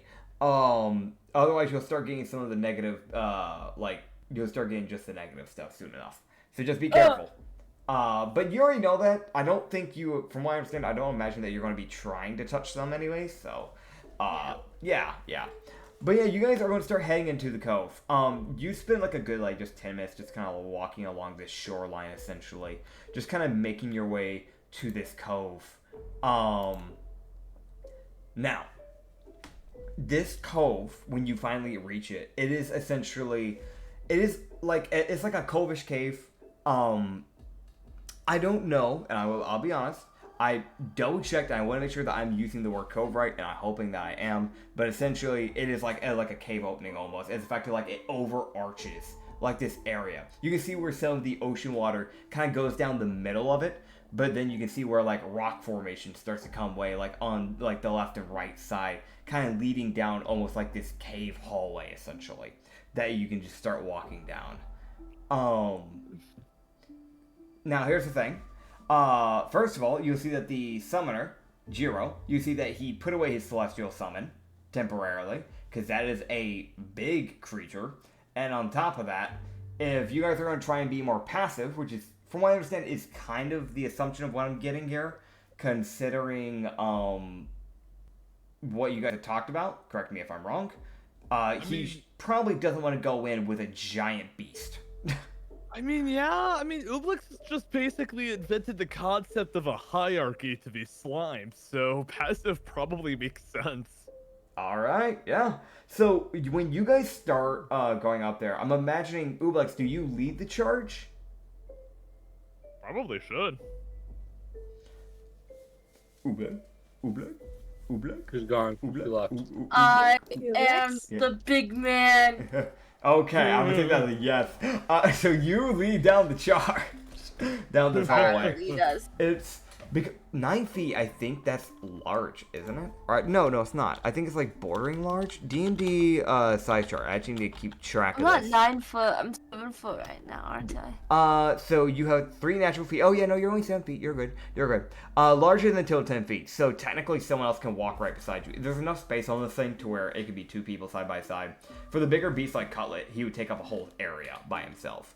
Right, I'll probably walk side by side by you then, Ublix. Just because I'm curious, I got that historian curiosity thing going on. Wallace is gonna put himself in front of Euro, since he mentioned that he's not much of a fighter himself. That's fair. So it's not like he gets fucking ganked. Yeah, and the summon gets dipped because he died. Yeah, it's one of those things where he will definitely probably just stay in the back, with the way this is. So that works out completely fine. I'm going to start grabbing some tokens real quick. I'm going to start moving over to the other map, so that way everything's ready to go for you guys. The other thing that I will say is that you guys, essentially, as you guys are kind of passing through this hallway, essentially kind of making your way further down the cove, there are a few things that you'll pick up on with this. So I'm going to nail that straight out of the way so you guys know what's going on.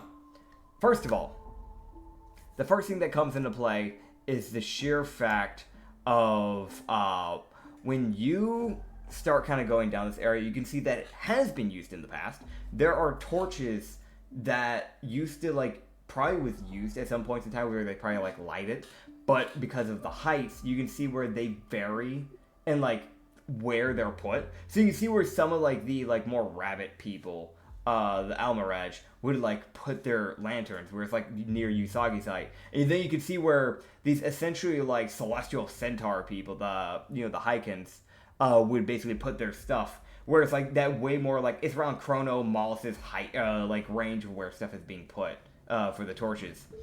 The further you go in, there's two things you'll notice. Is there's a smell, first of all. It smells of decay. It smells of rot and flesh. Is this what nightmares smell like? Oh my many gods. There's something else that I'll mention. Great. While slimes would pick up things like any items that would have been on the pathway, it's not going to get rid of something that has basically stained itself into the ground. You can see that stained into the ground are very, very... Actually, you know what? It would actually be hard to pick up on this. So, anybody here, if you wish, you can either ignore the stains or you can roll me an investigation check. I'll roll investigation. Why fucking not? What do we have to lose? Our sanity? Nah.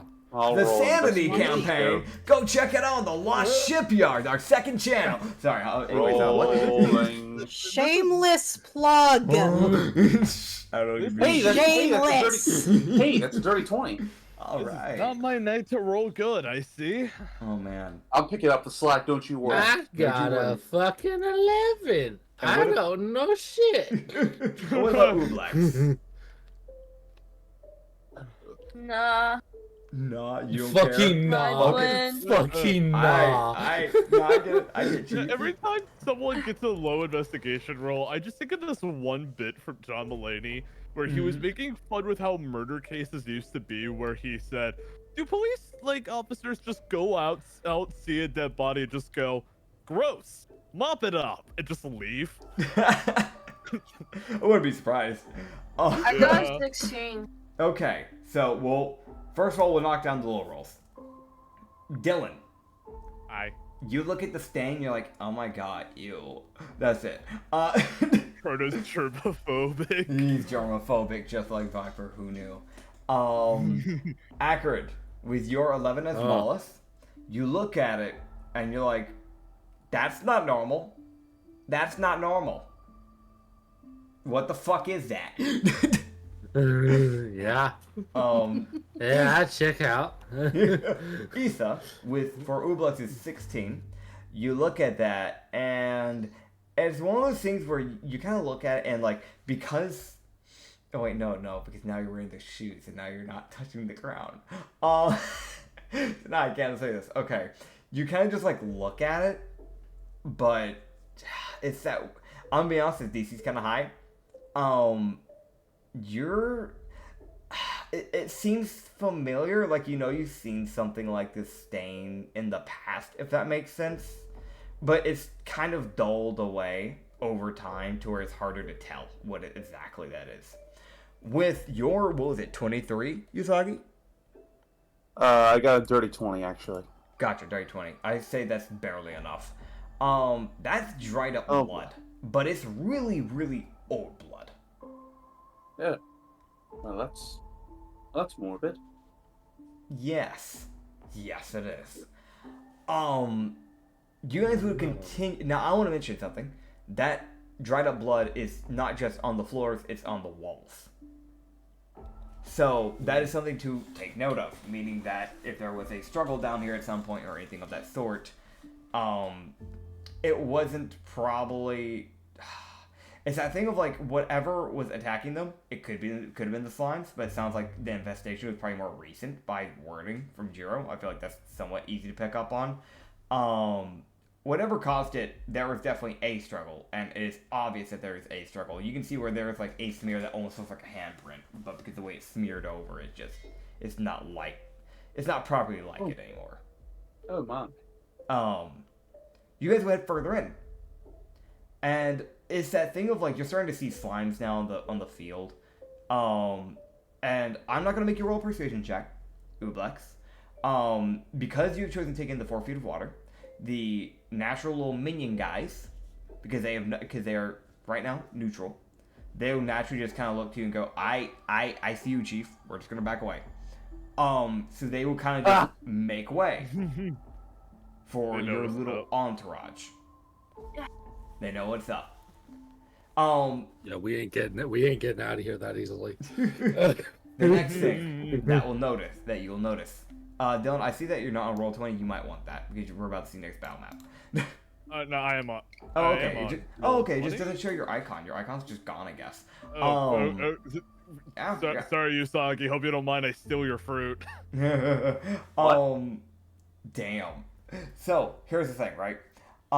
When you start getting near the end bit, you can see where there's like almost like an opening to this cove where it starts getting near the end area, and you can see where it's starting to like open up like a room essentially. Probably where there's like a den area. You can start seeing that the water's beginning to fade, and eventually going further in, that water's eventually just going to completely stop, and you're just going to be fully just around, just stone floor, no water, which is safe for the people who have fruit powers.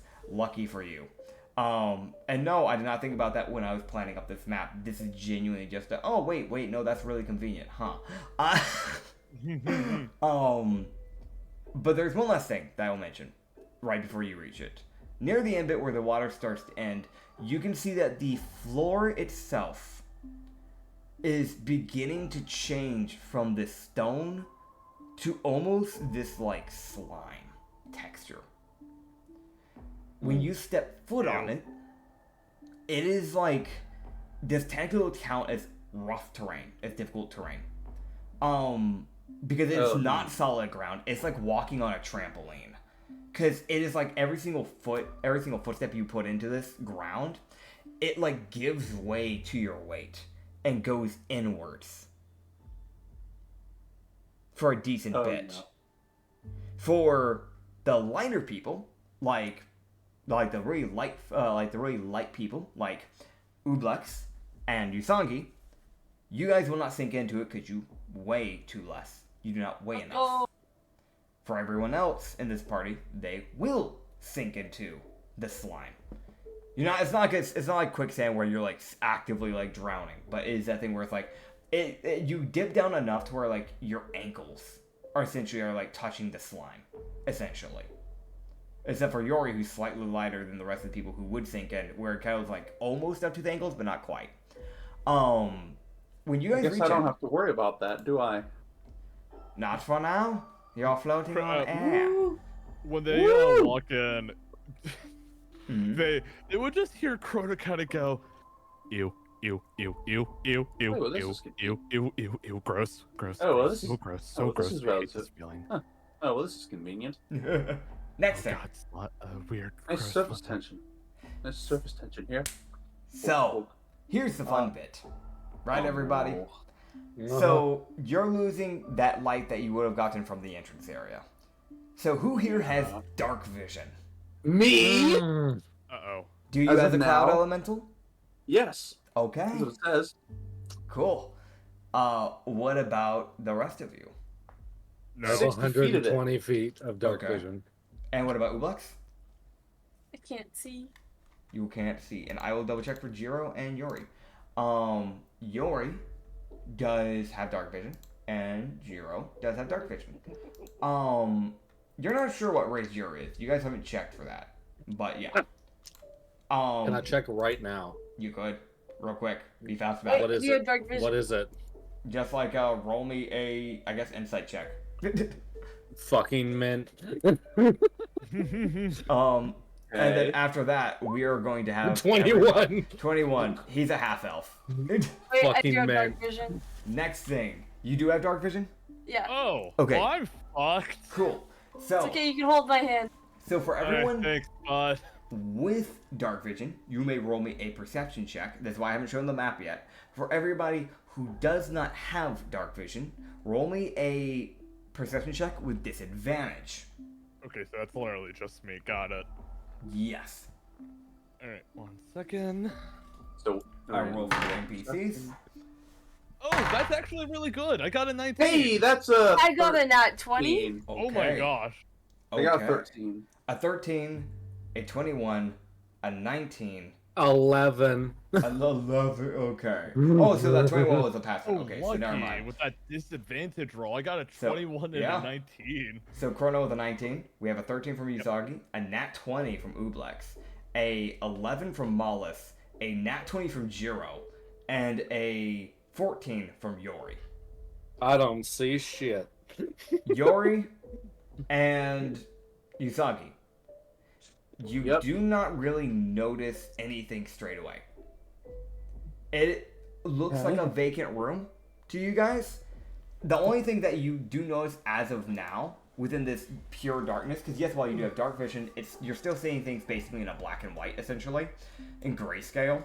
So, like, it's that thing of, like, everything that's in this room, it just kind of blends. So it's like looking at, like, a, like, painting that has been made not with paint but with ink, essentially just a drawing with ink. But then it's like they just, instead of coloring it in with actual color, they just decide to color it in with more ink. Okay. Oh wait, I just realized something that Mollis could have done.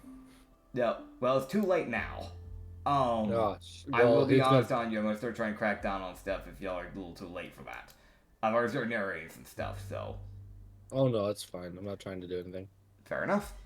The next thing, for Mollis, you're in the same area of, like, you're looking around, you don't really notice anything quite yet. You're kind of just looking around like, what the fuck's going on? What is this? Where am I? Who are you? Am I God? And then, Chrono, you're looking around and you'll realize one main thing that matters, and that there are multiple slimes in this room. I'm going to bring the players over. You do not see the big thing, though. So, you see the many little slimes that are kind of hanging around. That is what you see, right? You see all those little dudes. And the reason why the others don't see them that well is not just because they roll poorly, but because green on green, with the floor originally being green, and with you guys seeing in black and white, they blend pretty well. It's almost like a camouflage. The thing that gives them away is that they are carrying things inside their bodies. Well, actually, the ones near the entrance are. The ones that are further and closer to the main big guy that Ublex and Jiro will notice, are like, they have like almost nothing in them, meaning that they probably came out pretty recently. They're probably newer. Now, Ublex and Jiro, you two will notice this, aka an NPC and Ublex. You immediately notice not only the slimes that are kind of just around this area, but I'm going to grab an image for you. You are looking at something very specific. It's not... It looks alien. Like, even for Ublex, I know how to talk to it. This looks alien. You probably do talk to it. And we're going to get to that in just a second here. But what you see is, I'm sending a picture in NPC visuals now. You're essentially seeing this slime-like creature. It's almost like an egg, as it has this, like, hardened outer shell of, like, slime. Why does it look like a boob? Brother. I'm sorry, I couldn't, like, that's what it looks like! I do not see that in the slides. My brain went to egg over that. Me neither. That's the you thing. It's the point. It's the point on the top. That does not. No, that's a just stretch. That's you, bud. That's just you, bud. Alright, fine. I admit defeat. You admit defeat. Okay. You see that there are eyes basically built around the inside, like the more like yolk-like part of this egg, essentially, going around the entire thing. And there are these like essentially almost stem-like pillars, essentially, that hold open the other half, the top half of this, like, eggshell, quote-unquote, over its head. And it, like, basically has slime dripping down from it. Lastly, there are, for what you can see, there are these, like, almost tendril-like roots made completely of slime that dig into the ground. And it might be the reason why this ground has turned into slime. Probably, by your guess, the longer this thing stays around, safe assumption, the more this ground is going to start turning to this. Is this thing got to stay in the island long enough? Hell, it might change the whole fucking island into slime. You don't know. You don't know how big this radius of this thing is. But you're staring this thing down, Ublex. Gang shit. What's up, man? You say that in Jiggle, I'm guessing? Yeah. Okay. You would hear it actually speak to you telepathically. As you just hear it go, "You're here." What? You're here. You've been expecting me? Yes. You're here. May I ask why? Come forth. Just like, imagine like if I walk further, you know that SpongeBob gif where he's like fucking ascending or some shit like that. You can refuse to go forth if you wish. It is up to you, but it is asking you to basically to come closer. Oh, this is sus as. This is kind of my people. Can I do like an investigation like on like the other slimes around to see if they chill too, or? Roll me an insight makes more sense on this. Yeah, insight. Yes. I want to mention, I will fully put this out there. Ublex is probably the only person that could actually roll an insight without disadvantage on these slimes. Cause you know, all they do is kind of just jiggle and do nothing. Yeah. Sense. Okay, with a 10, you're not sure. Like, you can at least get the idea that they don't seem to be hostile, but like, you also know that every other one of these like slimes haven't been hostile yet. Yeah, they don't. But they could be provoked, which is the thing. Yeah, they don't seem hostile to me. Yeah. I'm gonna tell you guys to stay back, and I'm gonna approach. Tell you guys to be careful. I kind of want to. I hope I don't die. How close do you want to approach? You That is be the next careful. question. Maybe right here. Okay. Yeah. So you walk up like a good like 25 feet. You don't go too far in. There is a good distance between this thing, because it's on the end of this like room essentially. Just to give people an idea, like actually measuring this thing. What the fuck has happened to my measuring? What has happened to my measuring? Why is it not working? What the hell? I measured it. It is 75 feet away, basically, from a straight shot directly from the entrance area. But yeah, essentially, right? You go that far, and do you wish to re-ask that same question, or are you saying something else? Let's see. That'll be a good question. You'll see one thing, as like you are walking towards while you figure out what you want to ask, that it creates basically from its like inner area of the egg, a like slime-like tentacle, basically motioning like, come here. Come here. Oh boy.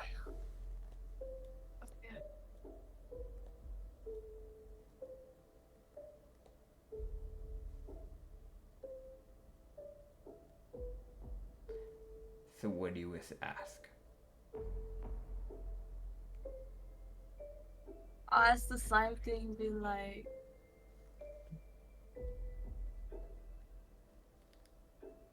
what do you want from me?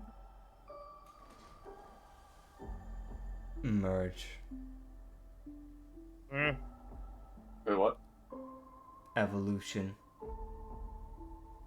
Okay. Okay, I think we need to leave. Pickaxe. Pickaxe. Pickaxe. I will say this. When it says This evolution... brings us to our sponsor today, Merge Dungeon. Raid! Shut up. Hey, it's the arena. No, you should have made a Merge Dragons joke. I don't know Merge Dragons. It's a mobile game. I know Dragon City. I know you can merge dragons technically with that by breeding them. Anyway. I want to mention, as it says the word evolution, the opening to where you guys came from Son of a bitch. begins to close. Remember how I said the terrain has been changed to slime? Yep. In this area, unlike the other area, unlike the hallway area where it's just the floor, it is not just the floor, but the ceiling and the walls.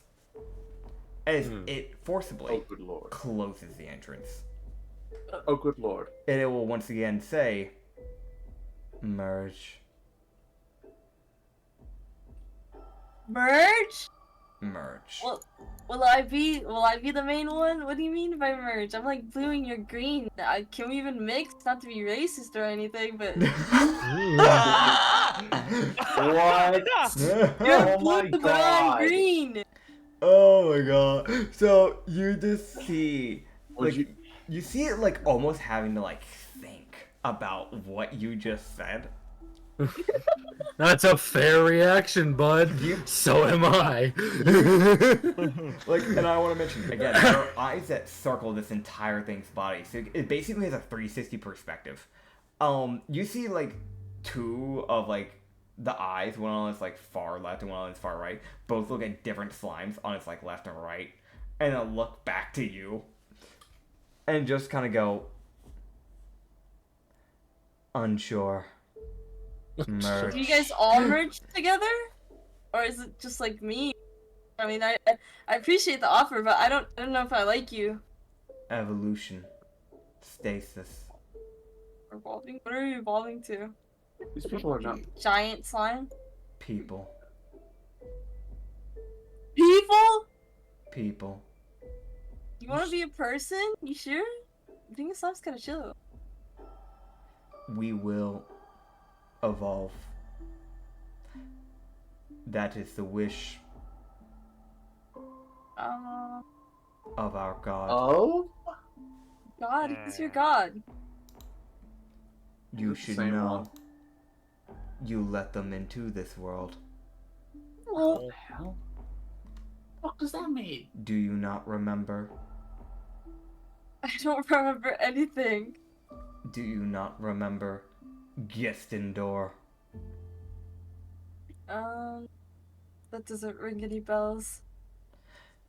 When you say this, you feel as almost as if this thing could display proper emotion, that there is almost a rage that begins to build. Ah, yeah. As you see its eyes begin to shake violently. Oh, And spaghetti. you hear in your head, if it could yell, it would. As it yells in your head, merge. Oh boy. And as we end off, in the next session, you will roll initiative. Oh, of course. This is gonna be interesting. So, Next time we're not. Yeah. Next time we're not associating with fellow slimes. Hey, the other ones were chill. It's just this one's kind of rude. But our boat's gonna be fucking leveled.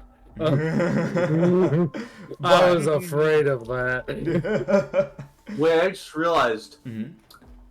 It's a liquid. Liquid conducts electricity. Mhm. Ew. You know what else? So Are plasmoids flammable? Technically, no. They're I was- it's Like, boil not. them? It counts what they're made out of. These are just more like acidic slime, so I would say no. Like it really. Listen, just all I counts need what to they're know made is of. if it's fluid. Technically, they are fluid. Whether if they will conduct electricity like normal water is debatable because it's pretty obvious. Well, it's these are- worth a shot. It's worth a shot, 100%. Just keep in mind that if it does work, you might want to be careful because there is a ceiling and a wall and a floor. But Ew. so you might want to be Aren't safe there about rocks? Can I drink Aren't it? there rocks I can hop on or something? Wait, aren't they immune to electricity? that. I What's mean, a flute? you can check what your thing says. But It again, says so, but the If- problem immune to lightning damage. all right, then you're immune to That's lightning only damage. me though. Yeah, you Yeah. still get your other partners. But that's what Question you guys. is- Fluid. Let's just drink it. Get like one of those big curly straws from That's Walmart. You awful could idea. technically just ask Ublex to suck them up if you wanted. But that's for you guys to figure out. You guys got time to prepare, because next Sunday on WrestleMania. No, I will see you guys all. I'll see you guys all later. Thank you guys for stopping on by at the Lost Harbor Tavern. And, don't forget to, maybe follow us, maybe subscribe, maybe follow us on both Spotify and on YouTube. You can also find our second channel where we have more D&D, The Lost Shipyard, up on YouTube as well. All those campaigns up on Lost Shipyard also just show up on Lost Harbor for the podcast as well. So if you want to find them, you can find them there. I thank you all for watching, and you have a good night. See ya. Follow us, Ubux Jiggle. Bye. Oh, wait, what? Okay. I'm gonna end. That's it. Bye.